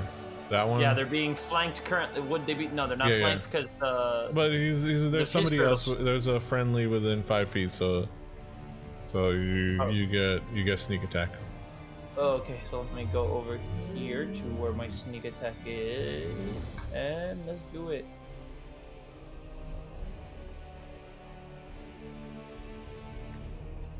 Wait, did not roll the thing? I clicked the thing. Damage. Wait, sneak attack roll first, or just normal sneak attack roll, or roll to get the sneak attack. Sneak attack. Yeah, because it says standard roll and damage. I'm blanking on which one. Damage should be. Okay. Or normal hit.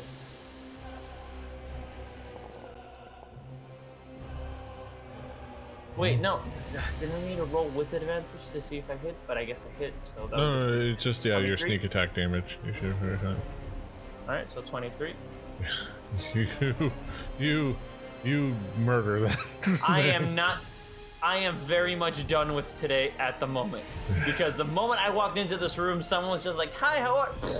No more messing around. Okay, where is this guy now? Oh, God damn it, I could have. Where is this guy on the list? I have to find. Okay, there you go. Who's that guy? So that guy is dead.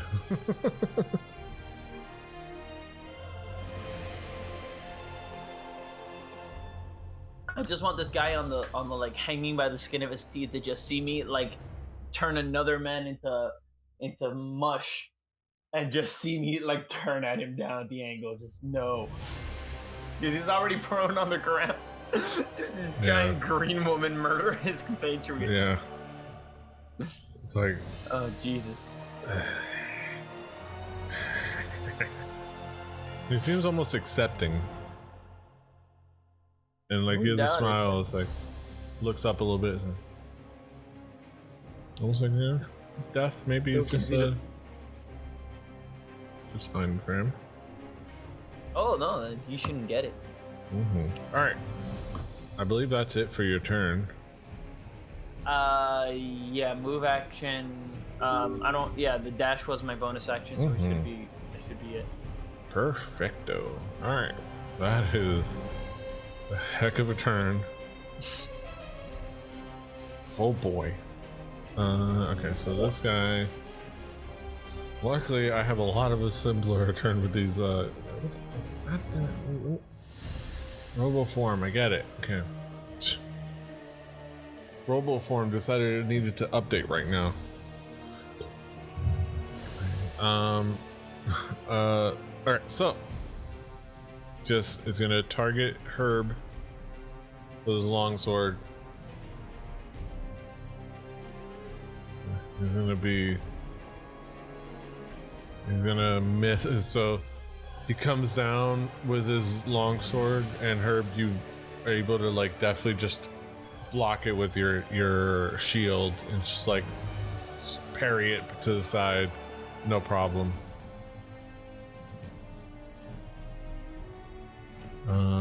And that is it for that guy's turn. That guy, okay. Who is this? This is gonna go from, he's gonna wait.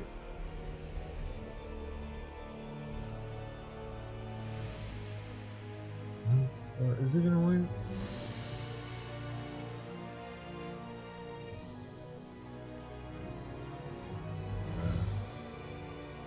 Yeah, they're gonna wait. Okay. Go on.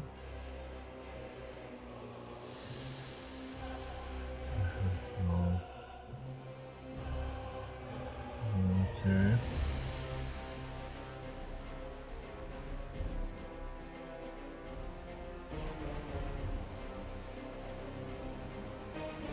Okay. Yeah. Alright, Declan. Finally.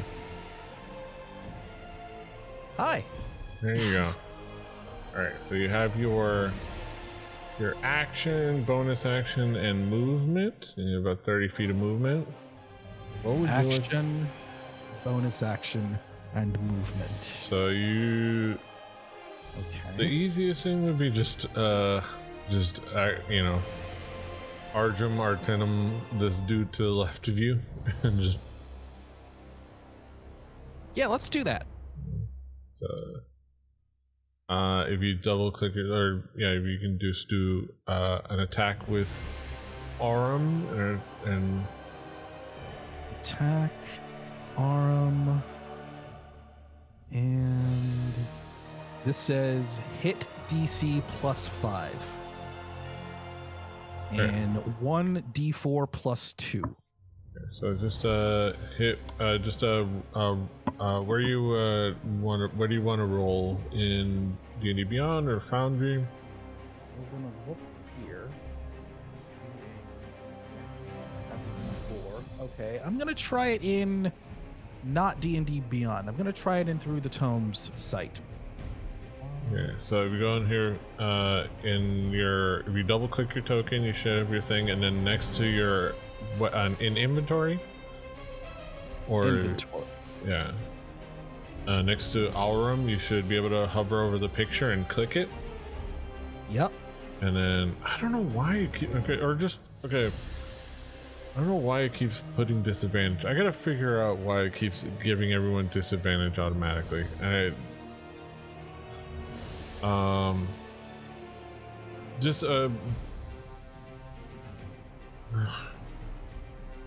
Click on the disadvantage and I'll pick the first number of the two that it rolls. I'll figure it out.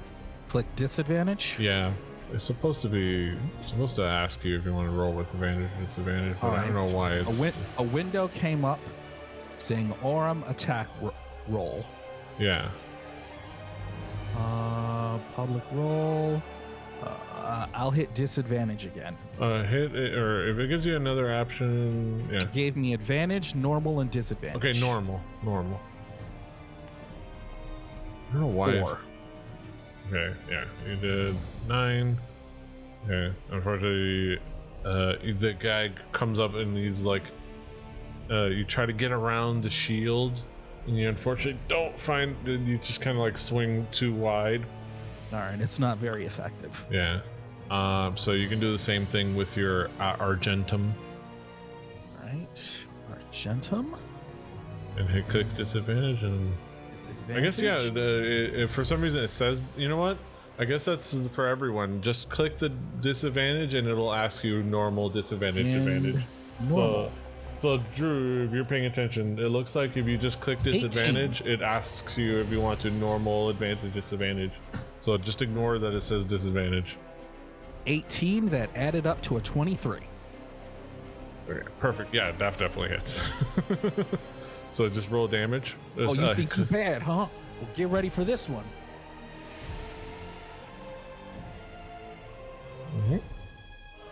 Damage. Just click the word damage in the chat. Damage. For Argentum? Yeah. Damage. I've got formula, situational bonus, roll mode, critical hit, or normal? Normal, yeah. So you didn't crit, yeah. Good. 3 points of damage. So, yeah, nice solid amount of damage. It should be, yeah, it did.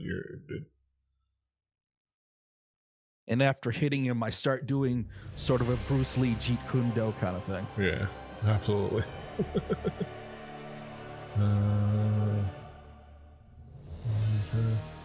Let's see.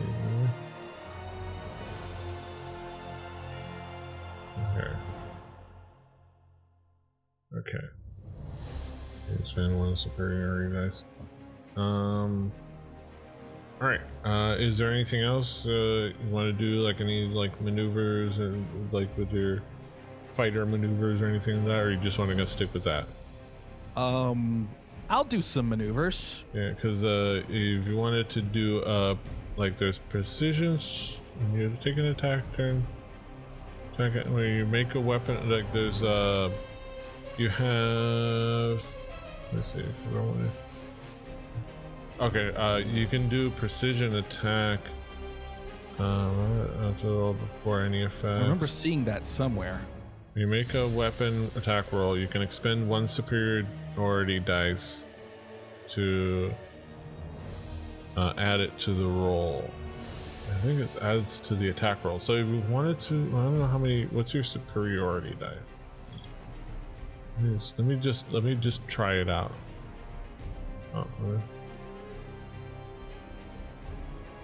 Oh, what's your superiority dice? Action.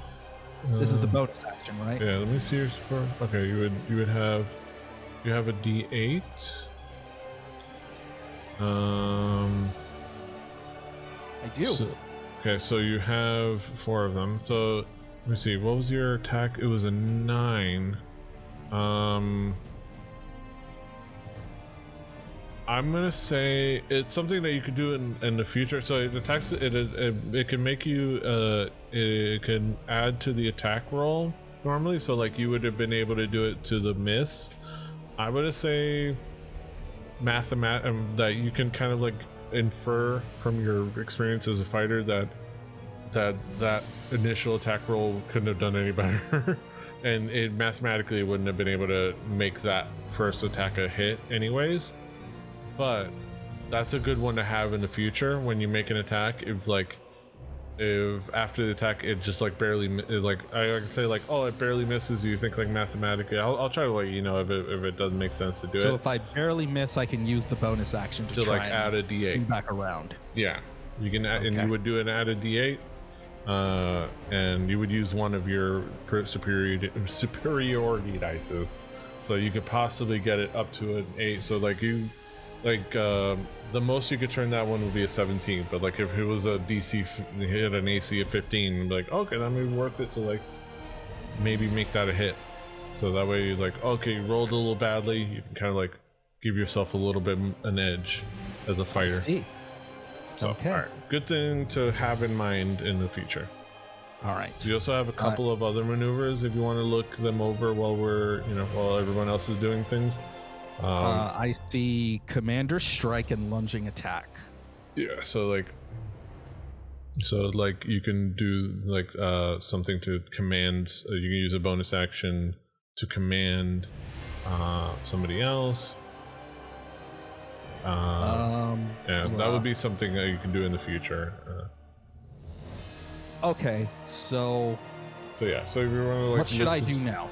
What am I doing? At this point, you have used your action and your bonus action, and unless you're gonna move, which probably don't, because this guy's gonna get an attack of opportunity if you move. Like it'll like swing at you as you walk away. That's it for your turn. Okay. Yeah. So I end my turn. I'm gonna look over your thing. All right. Perfect. All right, and that brings it back to the top to Lucius in wolf form.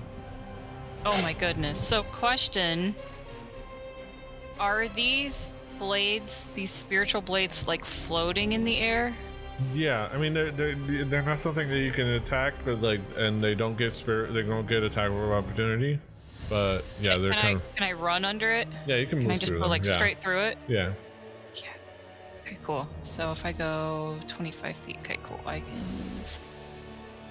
Should be able to. Ah! How do I do that? It's going so slow. That's weird, yeah. I don't. Is it gonna go? Okay, here we go. There you go. Did I move? No, yeah, it's still in the ruler mode. Oh, did it move for you guys? It moved. To me, it moved. Oh. What? It moved. I think it's like maybe it's lagged behind like what you were doing. Okay, yeah. It's showing I'm stuck on the spiritual sword now. There you go. I have an 8,000. Are you gonna move him to here? Or here? And on the other side of Herb. Like right here? Above Herb's head. Right above Herb's head? Like yeah. Right I don't know, it's not moving. Yeah, there we go. If I look at the stream, yes, that's where I want to be. It's not caught up on my end. It's weird. Just to the left of the sword now. Okay, so I should. God, hopefully this works then, because I want to target this guy and try to bite him. This guy right here. Yeah, that guy. Mm-hmm. Where is? Right. Okay, so I've got pack tactics, which gives you advantage on attack rolls if you have at least one ally within 5 feet. Yeah, so you have advantage on this I'm just attack. Curious if did that pop up in the so chat? Click so hit bite, yeah, and then when you have your attack option, just click with advantage like normal. I'm getting an error that I'm not in range.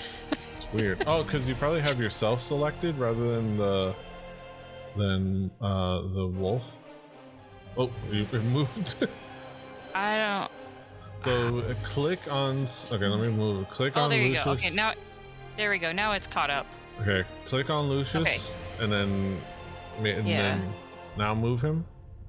But make sure like the box is around him.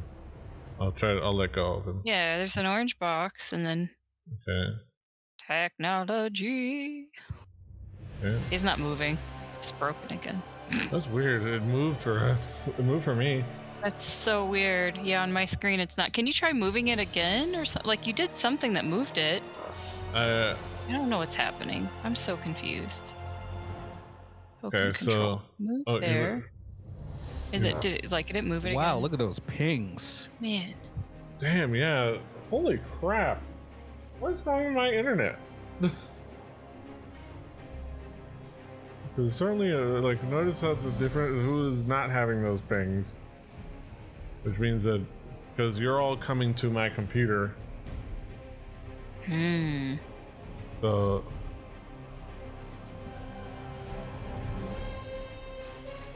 I want to reload the page, but I'm afraid because I think it's kick me out.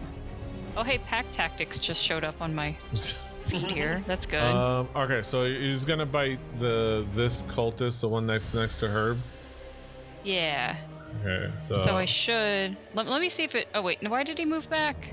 I don't know. Go back, Loki. Yeah, I have him in the spot you want him. I'll do it for him. He's rolling with advantage. If he didn't hit Herb. See what is. No, what's happening? I didn't select that one. No, I was rolling with it. Normal. He definitely hits the guy. Okay, my wolf is back on the right place now. Yeah. Okay, but you're rolling. Okay.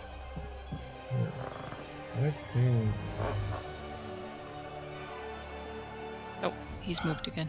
All right, I'm like, what is wrong with my internet? Is what I'm wondering. Comcast. Like, doesn't like what I'm doing.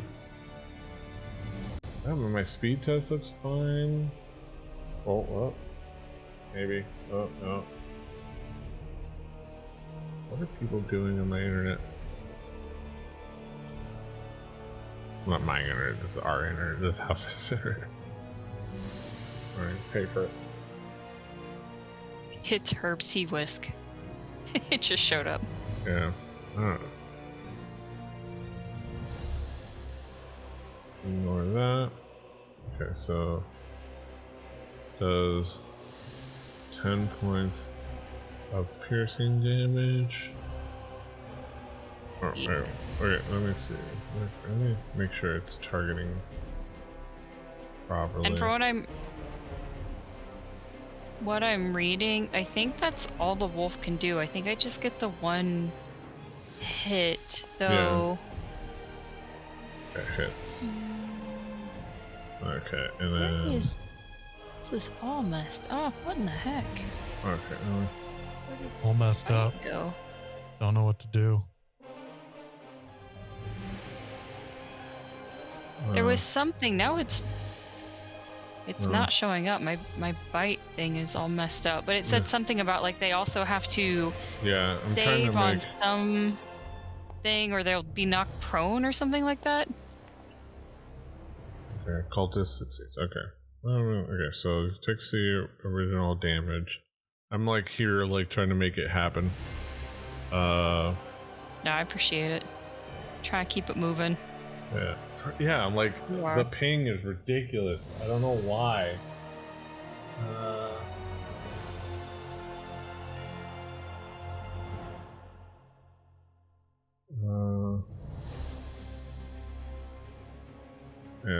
And clearly the one common factor, because everybody's ping is ridiculous.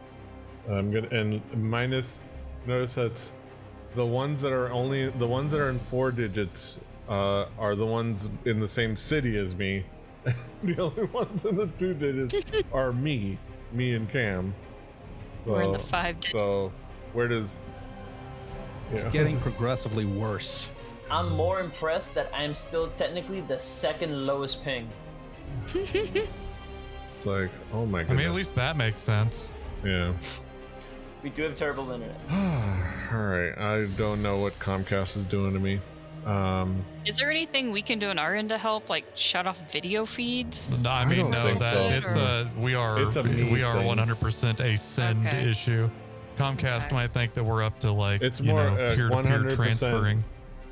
Me take issue, like it's my fault. It's my internet fault. So, okay, so that's weird. Okay. I wonder if we were better off on the Forge. guy, but I wonder if we were better off on Forge, because then it would be us on a separate server and we were all connecting to it instead of having to connect to this computer over here. Which sucks. All right. So that's that attack. Okay, so the cultist succeeded on his saving throw. He's not knocked prone, but he is definitely not doing well. Took a big chunk out of this guy's leg. Yeah. He's bleeding. Yeah. I'm pretty sure that's all Wolfie can do. Mm-hmm. I was considering morphing back into Lucius and moving the moonbeam, but there's nowhere I could move it without hitting friends. So. Let me see. As a bonus action, let me double check if.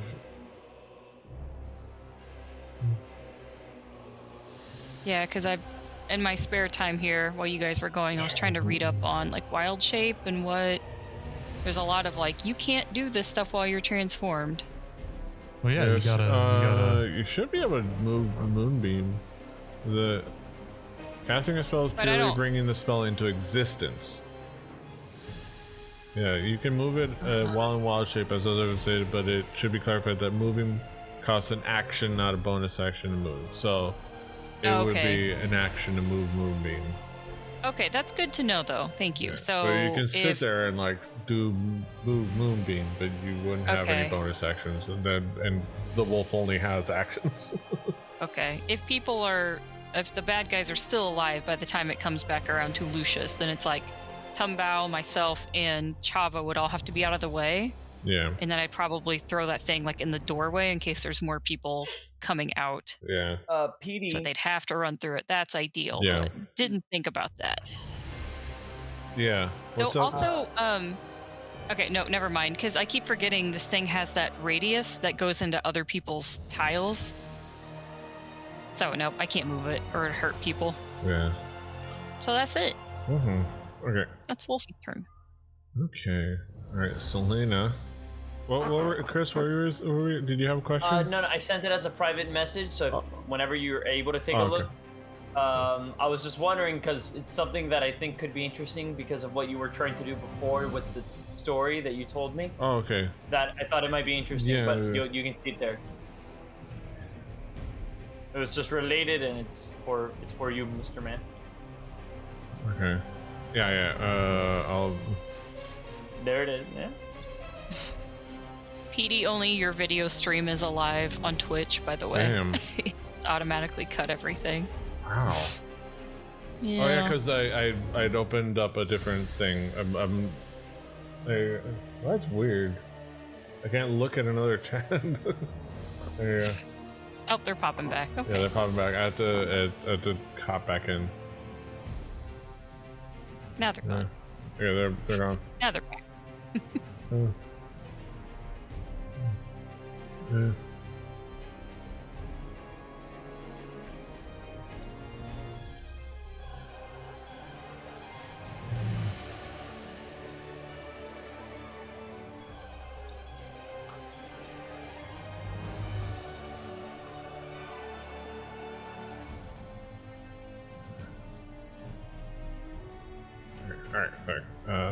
Alright. Hit me up, Chris. If you're gonna message me on Discord, just so I don't have to, subscribe. Oh. Yeah. I was thinking the same shit. Sorry. Which chat messaging just so one? You can to DM me on Discord if you have more things. I'll switch over there. Anyways, okay. Selena, is going to go over to, let's see, what is she gonna do? Okay, not charm.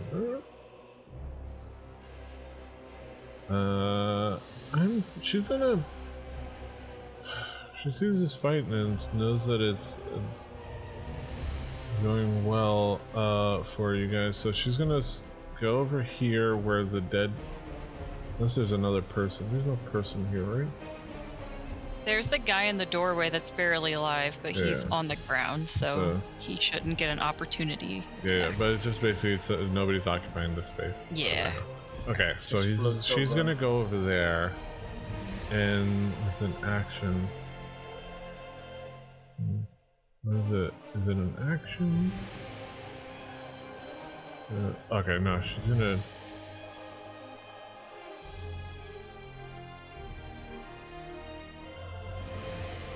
Is that command?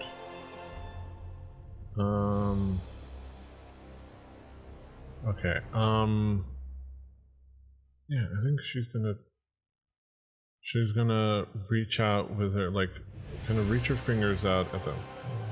Targeting this guy. Oh. Gonna reach out with her fingers and look at that guy. Ah, sweet child. You're caught up in some craziness. Don't worry. We if you comply with us, we won't hurt you. And she charms the fanatic, and with her charm, wait, looking at the wrong thing. Her succubus charm. She uses her action, and then she says, "Sweet child, where is where's my husband? Where's the one you took? He's like, the guy looks up and is like, he's in the crypt. He's in the pool over there, and he points to this open doorway. Not a doorway because there's no door. There's an open archway that like paths off into the hallway. He's past there. He's already been changed. He's already been turned into our savior. Uh-oh. But you can find him there. Oh, you're such a beautiful being. Oh, I don't know what I was thinking following the Coven Queen. I love you now. And then like with that, you see this like disgust, like ew expression on Selena's face. It's like, and like she almost like she's like shaking something off, like a feeling, just not actually shaking anything off, but almost like she shakes off like this like feeling in herself, like you just like ugh. Like, shake off the bad vibes. Yeah, just shake them all off. So she's like, okay, all right. But that is her action. I think this is a bonus action. What is this? What's? Let me double check what the succubus thing before. Cause I'm wondering if this is a thing that they do on their turn, or is it an action? Okay, it's an action. Never mind. It's special because it's dependent on it. Okay, so McBeal's doing it too. So you see this nearly dead creature.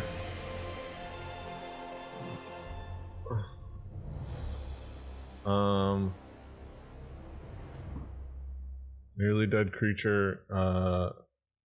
Just honestly doesn't do anything. He just stands there enraptured by Selena. So honestly, Does he stand there? Yeah, he just stands there. He doesn't attack anybody. Stand up on his turn. Okay. Or he'll stand up on his turn, and that's he'll use half his movement to go unprone. But that's it. He just gets unprone and just stands there like in fealty to Selena. Like he's charmed by her. Like he's literally charmed by her. Did Summer hear the name of the coven or whatever he said? Something. Did she catch that? The queen. It just says like the queen is like the title. Huh. Interesting. Okay. Thank you. I don't know. But just he's charmed. I was trying to find a charmed condition. I don't know, something. Okay. Oh, there, I found it. Oh, there you go. Even his little hearts. It'd be nice if they put those in alphabetical order. Yeah. All right. That is, yeah, he's not gonna really do anything on his turn. This guy is going to.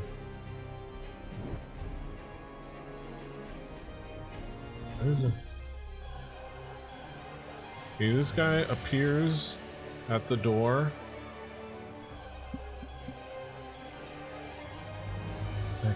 He heard him say what he did. He heard this guy say what he did, but say what he said, and fool.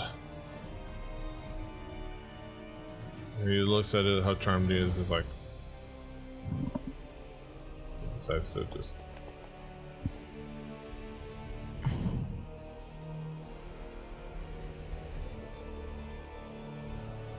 He cuts off his head.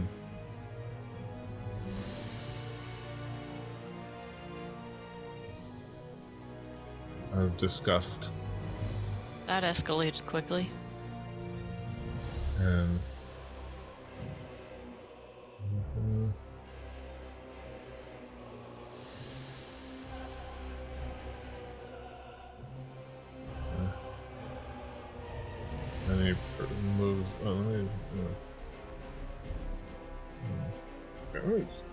start deleting some dead bodies.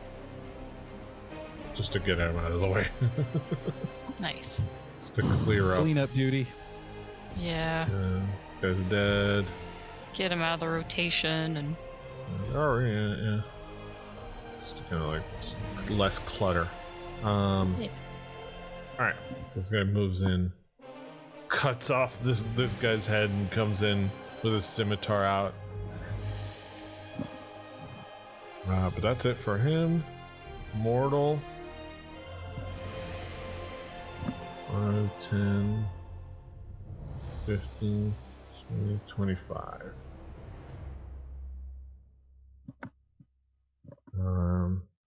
He decides. Anybody clustered enough? Nah.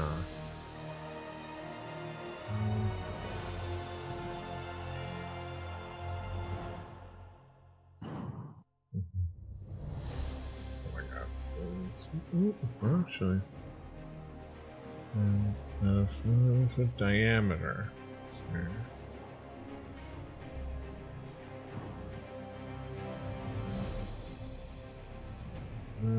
That was it. Alright, so he's just gonna look around. So this guy would walk in there. Yeah, he's gonna target this guy. And he's gonna cast Ray of Sickness at him.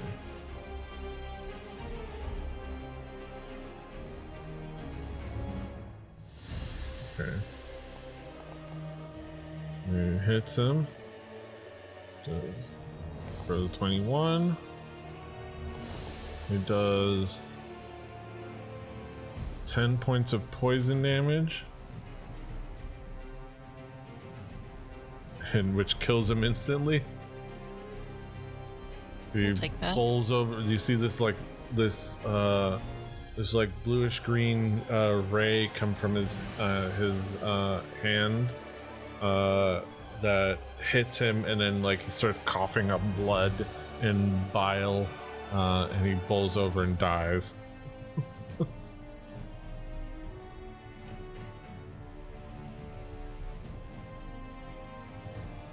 Alright, so that's another dead body. So there's two dead guys on top of each other. And the first one is covered in blood and bile. So it's like a blood and bile sandwich with two people buns. Yeah, if anybody wants that visual. Oh. Alright, Toby. I popped my character sheet out, so I need to go over here now. I am still targeted. I've got my short sword. And I'm always on the wrong attack. Normal.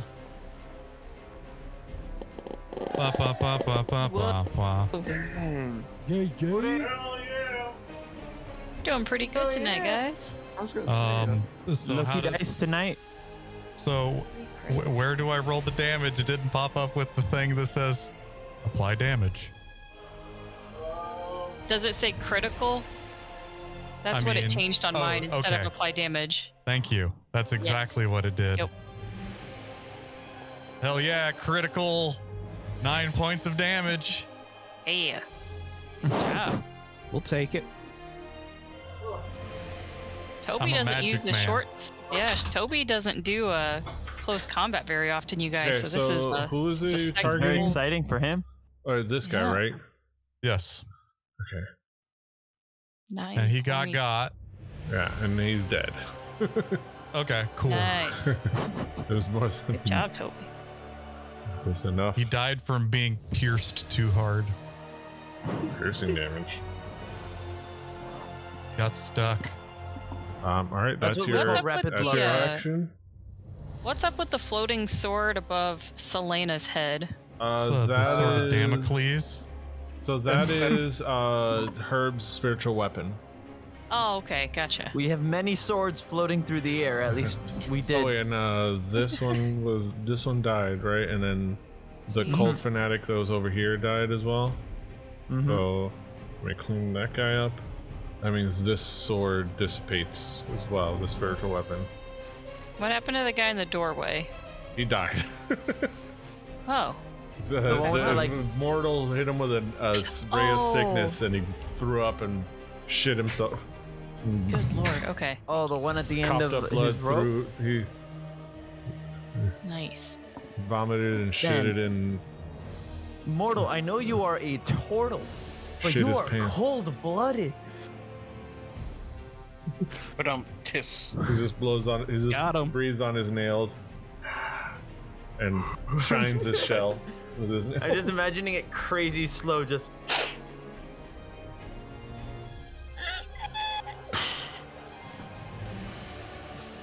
I make myself laugh at least. All right, so, Toby, that is your action. You got anything else? You know what? I think I'm good. Okay. All right, good. All right. I don't want to press my luck and then fall on my sword critically. Make things nice. Reversion to the mean. We got to have some failures around here sooner or later. Toro.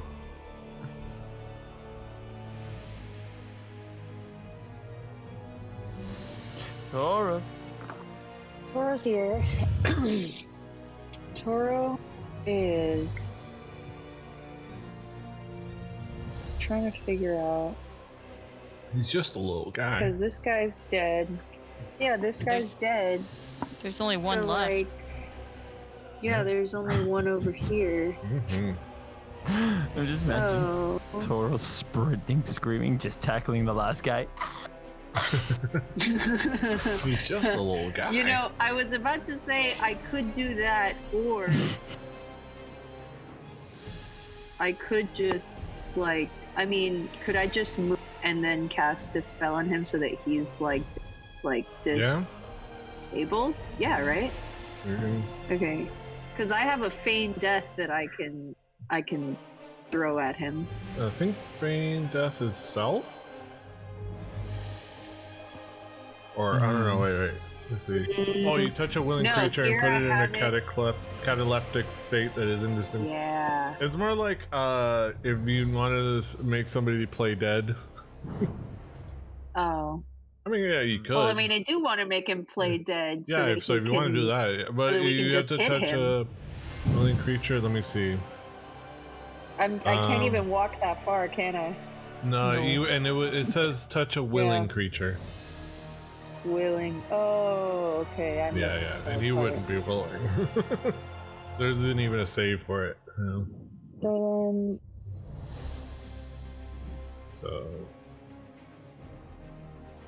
let me just look at what I got on my bonus action.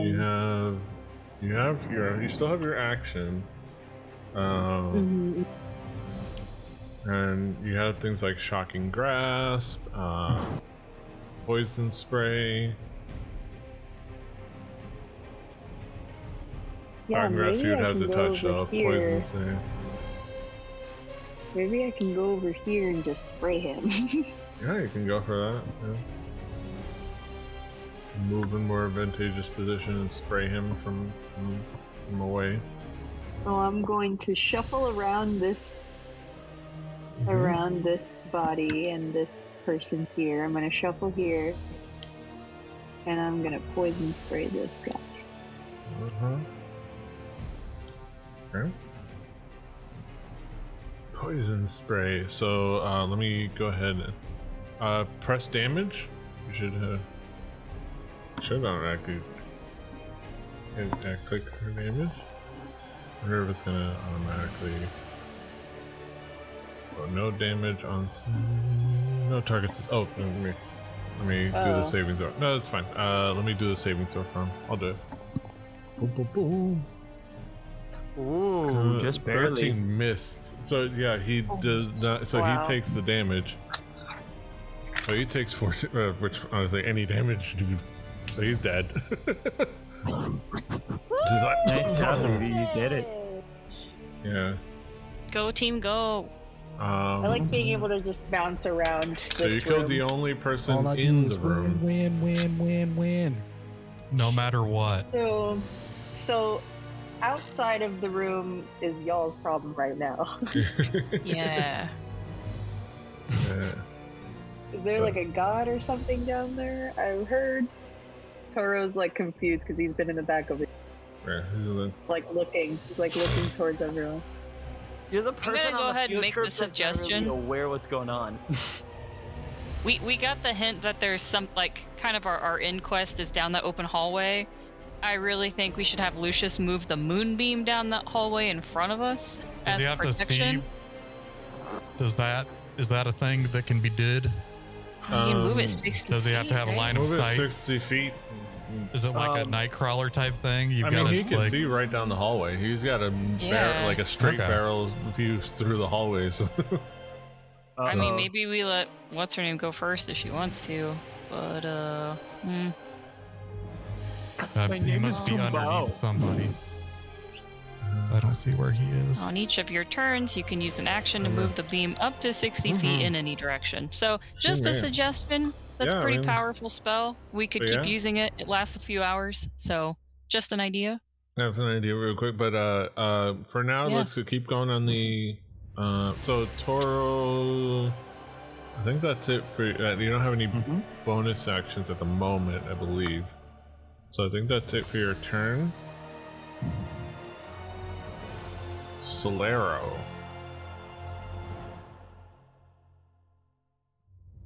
What would you like to do, Solero? Okay, so let's see this guy. How far are we?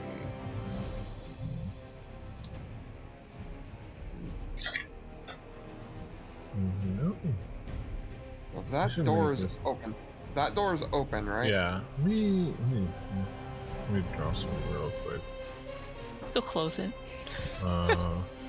Sorry, I'm drawing walls. So, but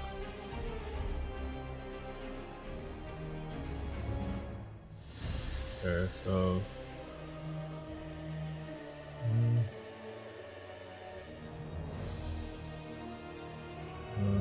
what are you doing? Okay. No, it doesn't make sense. I don't like it. So this. Okay. Okay, yeah. So that door is open, and you can see. You can kind of like you can look around and you see around the shoulder of the, or like under the armpit of the statue, or underneath the legs. Either way. Well, I could take a hot shot at that guy. They didn't establish that statue. 15 feet. Fuck. Or is that 15 feet as the crow flies? Would it be 5, 10, 15, 20? 20. I'd say like, yeah, you can move it to like just down 15, 20, like right down. Okay, because if we're seeing these guys and Chavo's right there, then I'm gonna try to do what I did last time. So you have one, yeah, because remember, don't forget you have you have 2 attack actions and a bonus action. So you're using one of your attack actions for Chavo, and you still have your other attack action and your bonus action. So you still have essentially 2 attacks that you can do. So you can take 2 pot shots rather than 3. With the bonus action? You should be. Well, let me see. Doesn't it let you do a bonus action with Let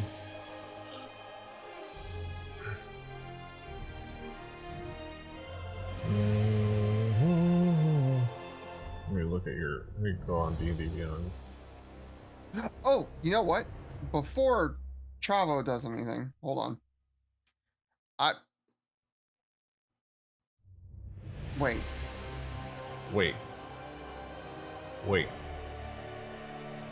So, with Chavo, is Chavo the bonus action, or is Chavo the second? Chavo is one of your attack actions. Okay. Which you have 2 of. Right.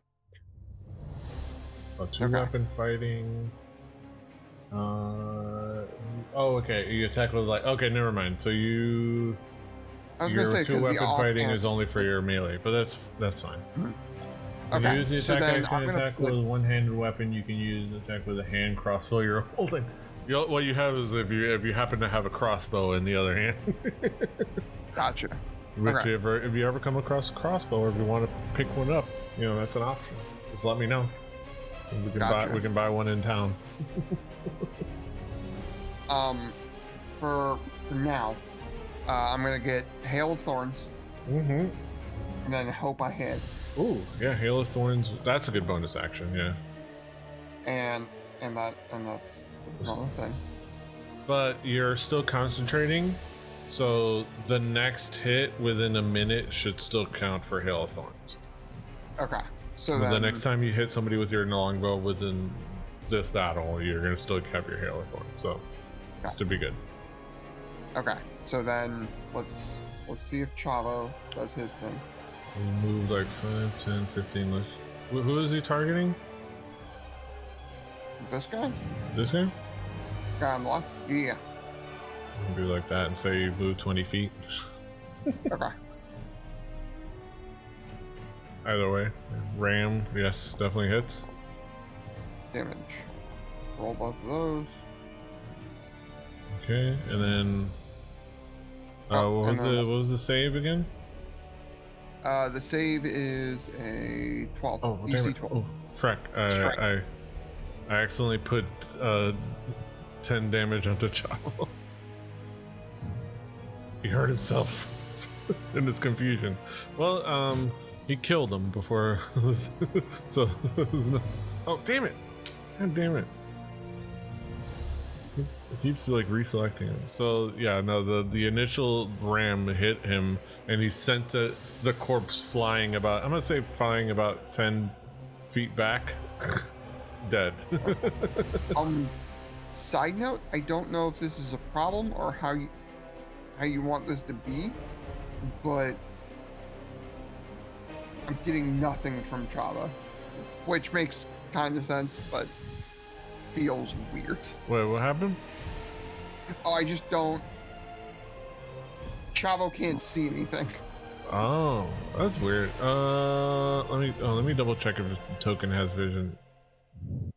Oh, there you go. I gotta give token. For some reason, the token didn't have vision. How weird. Yeah.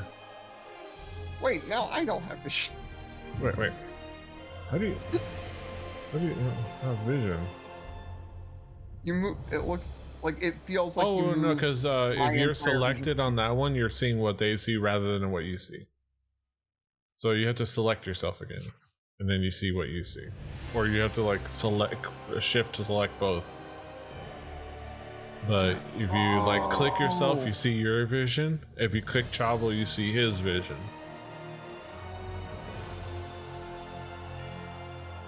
Okay, I get it now. That's weird.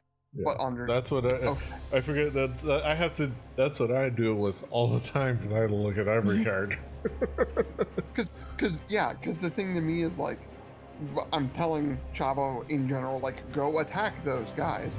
So if he's going into a room to fucking annihilate people, I can't see the people that he's annihilating. But okay, understood. That ends my turn. And Chavo also runs back into the room to try to tell people hey, help. But in goat. In goat, yeah. All right, I think that's it for your turn.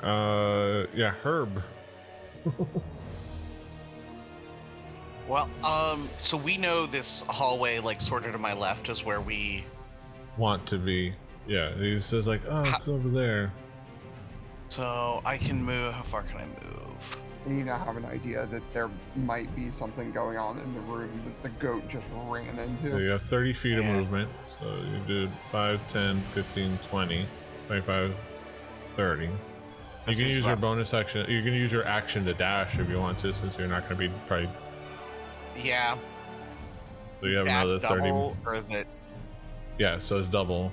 So you go walk into the room, and I'll put in the chat the little blurb that they provide in the module. This large chamber contains a waiting pool overflowing with blood. At the far end of the room, a massive statue of a fanged humanoid can be seen, flanked by smaller statues of supplicants. In what you see in the middle, almost like in an odd, confused state, you see a human-ish man standing in the pool of blood, looking at the statue, looking away from you, and looking at his hands and himself, like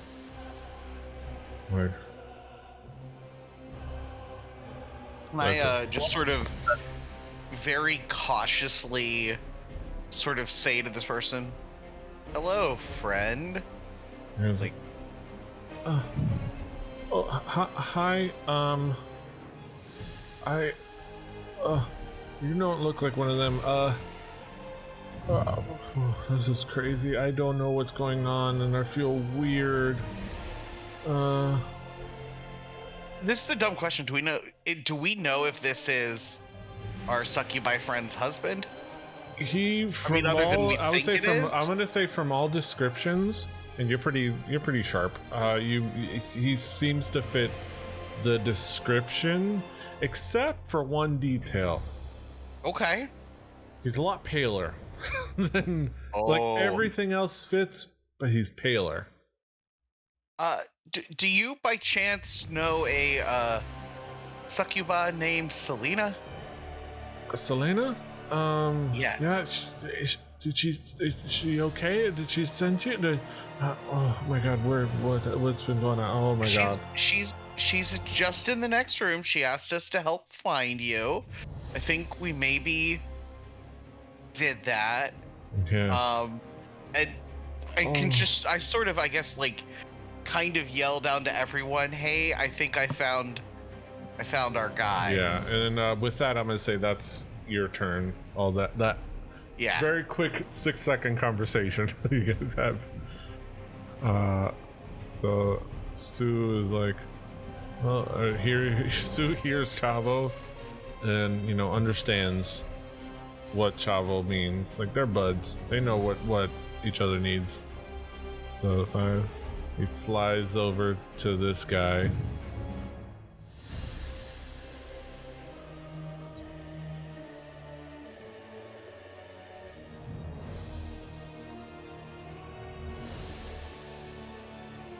Right. What's that?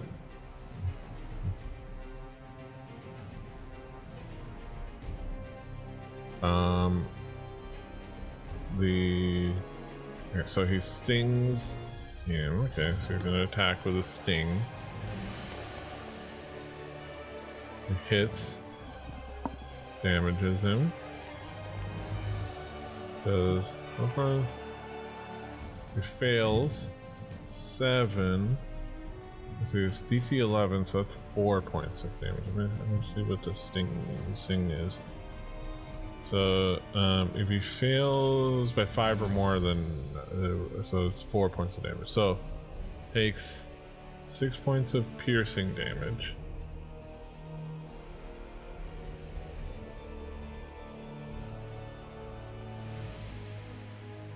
There. Sorry, trying to remove. I think I did this all individually. I was trying to fix it. Takes 6 points of piercing damage and is poisoned. Let's see, where's poisoned? Where it should be poisoned.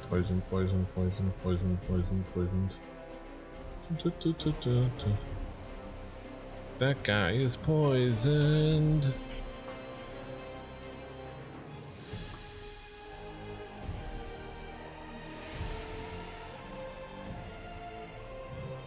Okay. Poison creature has a disadvantage on attack rolls and ability checks. Okay.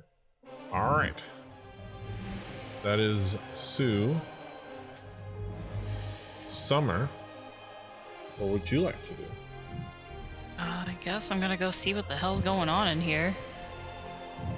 And we'll just kind of juke around this way to the back of this guy.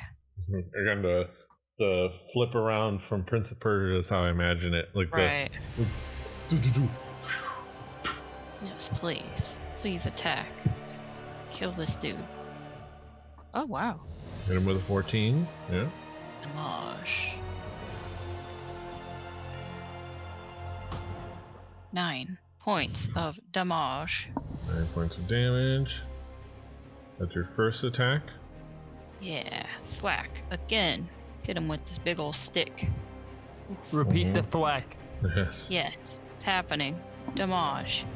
Yeah. Roll the damage. 7 points. This guy's kind of tough. Man. Okay, hold on a second. Do you need any assistance in there? Maybe. I'm working on it. Not sure yet. I'm gonna have. I'm just shouting because I'm the closest one to the door. I don't know why that didn't. Oops. That and then. Yeah, I'm gonna have to unleash another. Sue sends back a psychic thought to you, in your head of like a general, moderate affirmation. Moderate affirmation.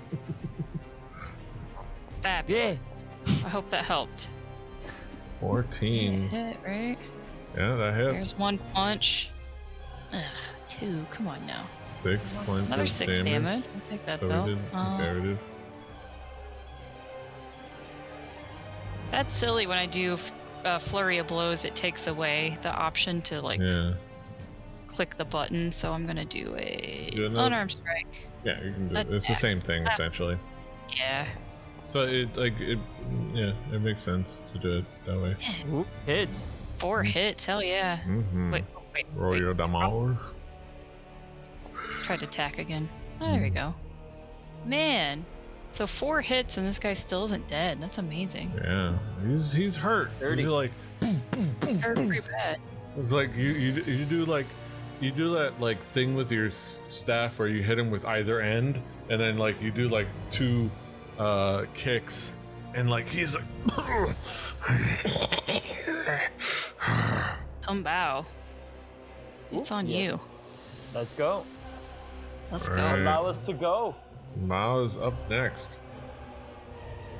What would you like to do?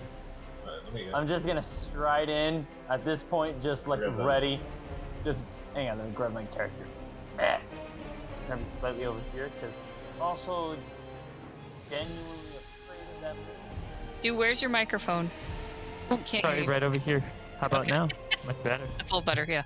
Thank you. Yep. It's gonna move away from that moonbeam very, very quickly. Crackly. And better. Snap, crackle, pop. I think you had a loose cable. Yep, I definitely have a loose cable. Oh, there you go. Could use some new There ones. you go. I'm gonna get some new equipment soon. I bought a bunch of new equipment more for work versus streaming. Streaming. So I'm just gonna pass on right through.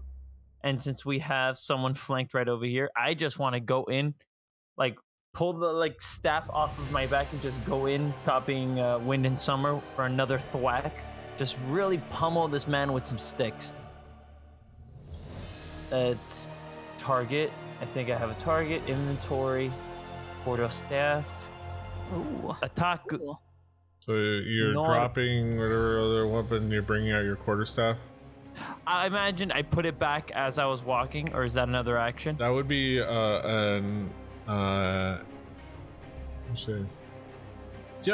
right now I'm just standing sheathing still. would be one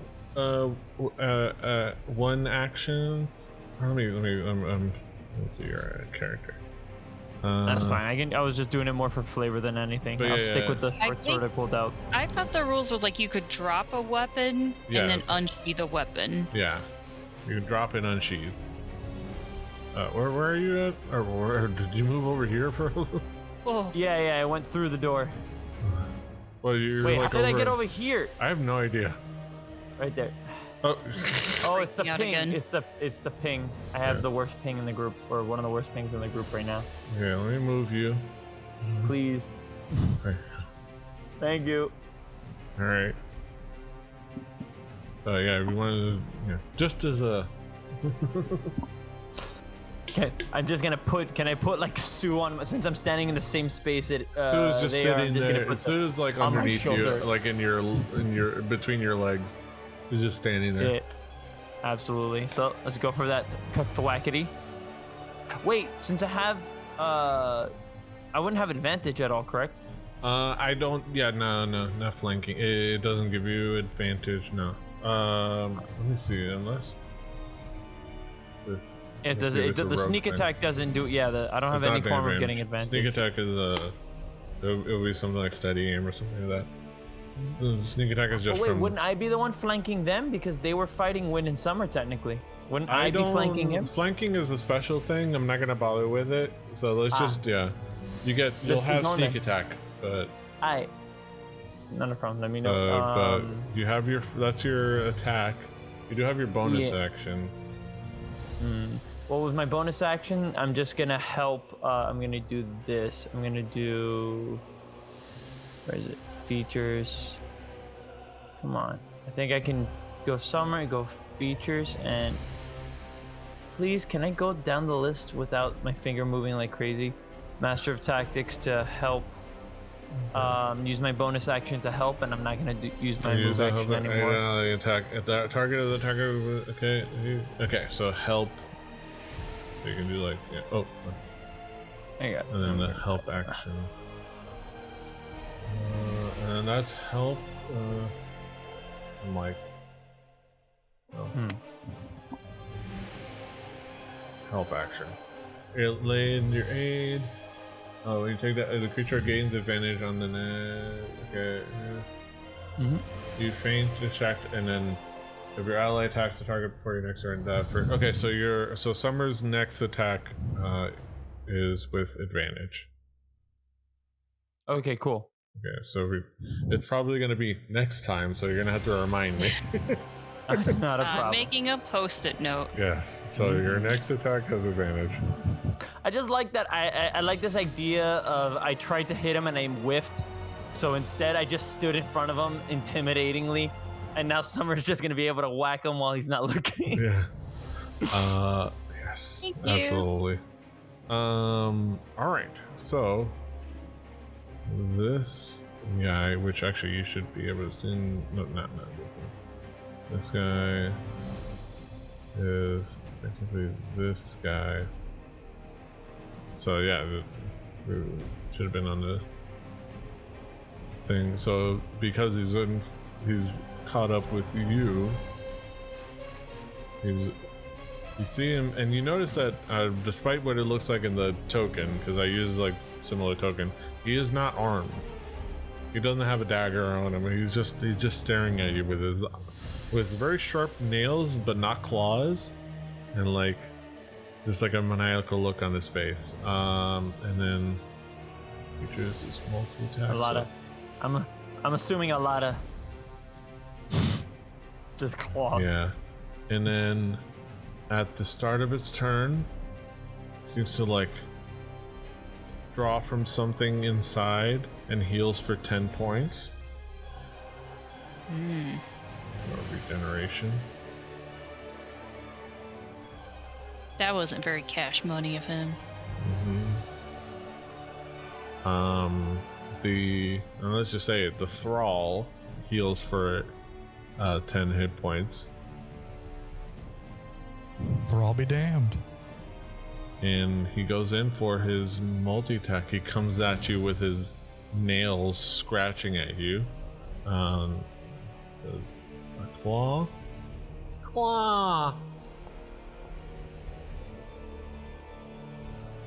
Hey, you guys remember White Claws? Yeah. He just hits you. No, he don't. Yes. Oh.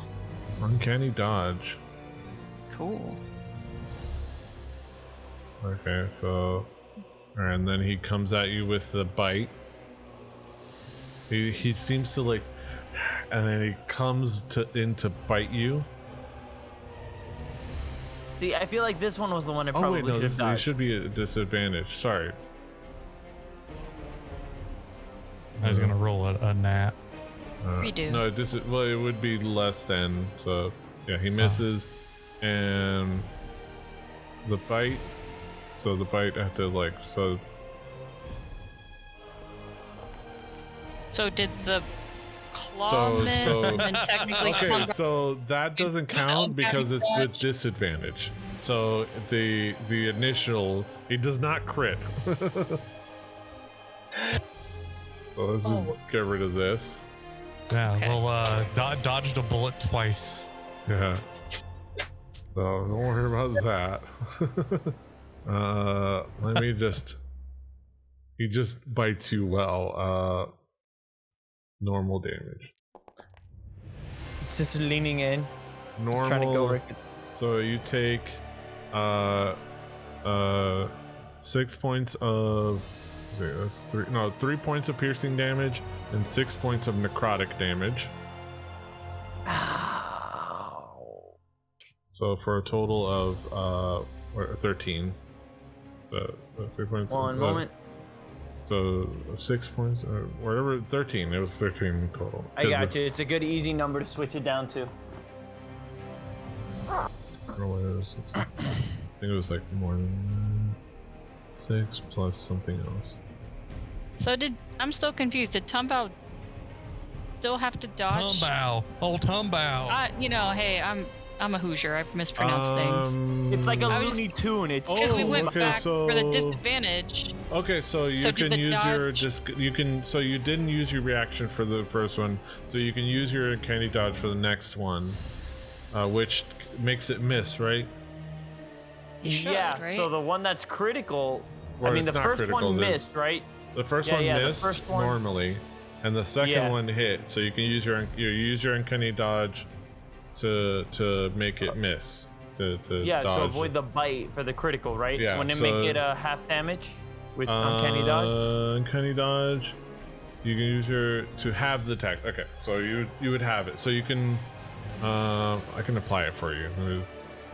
Just half damage. So it's 6. So it's rounded down. So. Yay. Okay. Yay. Just trying to make sure I understood that.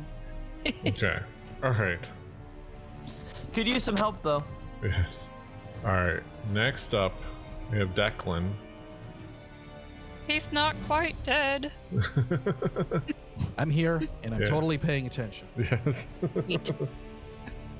So, as are we all. We're getting beat up in here. So we could use a little. This guy's a little bit more of a chunky monkey than we were expecting. All right. So you can move. You can. So this big fella right here. This guy right here. So if you want to move into there, so if you have so you have 30 feet of movement. Let's do that. So drag yourself. And 20. Okay, and then you can move. You can be here. You can be here. You can Scroll be here. down, you freaking screen. Right. So hold right click. Make this thing scroll down? You right click and hold then right click and then drag. Yeah, and then drag. Yeah. I have a game controls second tab open for Foundry. Right. It takes a minute. It takes a moment to get used to. Like and then there's a gap just long enough to forget everything from session to session. There you go. Every Hold time. Control. This is wheel very spin. intuitive. Yes. Good design. It is. Very. It is so effective at what it does. All right. So what's up, guys? So if you want to get into position attack, you can be here, and you could be. You have enough movement to be in either place or here. Then I'll move right here. Yeah.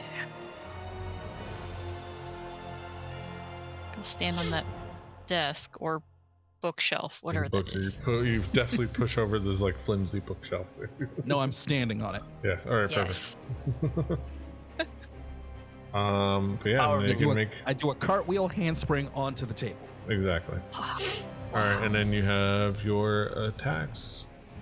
I like how that cartwheel handspring is probably so you could one just of the two most agile characters. So, it's Aram. Mm-hmm. And disadvantage. Which is Aram should be. So you see him come down with his. So you press normal. Just click disadvantage and then just select normal when it pops up. You see him come down with his with 13. His gold dagger. With all of the stuff goes up to an 18. Yeah, so it's definitely hit. So you just hit damage. I do a front flip off the table and then I come down with my dagger in both hands. Yeah, it seems like this golden dagger that he has with these gold and silver daggers that he wields. It's like. So click damage in the chat. I'm just looking at my two regular. Yeah, I'm looking at my two regular daggers. Like, why the fuck do I have these? 3. Nice. All right, and then now you can do your bonus action, which is with Argentum, the silver one. Argentum. And we're hitting disadvantage. Yeah, and just put normal. Yeah, I don't know why it labels it like that. 7. Argentum. That adds up to a 12. All right, so which just barely misses, and he's just able to kind of maneuver just outside of the way, and you kind of you nick a piece of his clothes, but you don't find purchase on him. And then I look over at him with a smile, and I do the "I got my eye on you" thing. Mm-hmm. If you wanted to use your superiority dice on that second attack and make it attack, you can use your That's the D8. Yeah, so you can use your feature. Sure, I'll do that. Yeah, so I'll roll the D8. Yeah, roll a D8. And honestly, since and no, stop. I'll say that it hits no matter what, but because his AC is 13, so it hits no matter what. But but just so you can get a feel for rolling dice and things like that. So, I got a 1. But which makes it a 13, which makes it a hit. So you can roll damage. Hell yeah. Roll damage. That's why that's a big reason. That's specifically why I recommended it, because. So do I do Argentum again? Just click damage on the. I don't have a click on damage. The chat. Should say damage on there. A foundry. All I've got is the Argentum damage and then the other stuff after it. I'll roll it for you. There you go. I rolled it. Nice. 6 points of piercing damage. There you go. Nice. All right. That is also. I should read the blurb. I keep forgetting. As you guys walk in.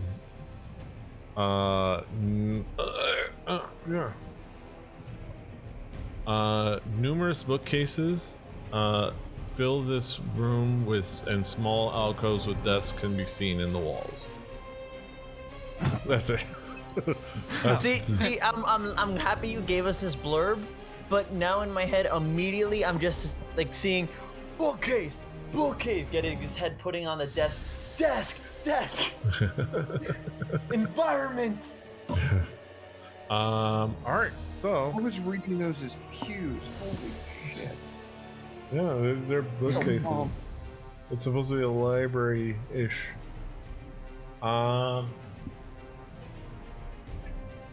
So the vampires get bored. All right. So they like romance novels. Apparently, it's weird. It's a pretty good collection. All right, so that brings us to the end of another edition of Through the Tomes. We're gonna run a little bit later than we usually want to, but we are knee deep into this combat. We're probably gonna wrap this up, but we've found the husband. We found our target. But everybody's still on cleanup duty. We're gonna be finishing up the combat next time, and see what happens next. Thank you all for being with us. Be sure to follow, like, share, subscribe, do all the normal things. Until next time, hasta los huevos. Toodaloo. Bye-bye. Live long and prosper. Good night, everybody. Annyeong. Fighting. Team. Weird, because I've taken Red's fighting.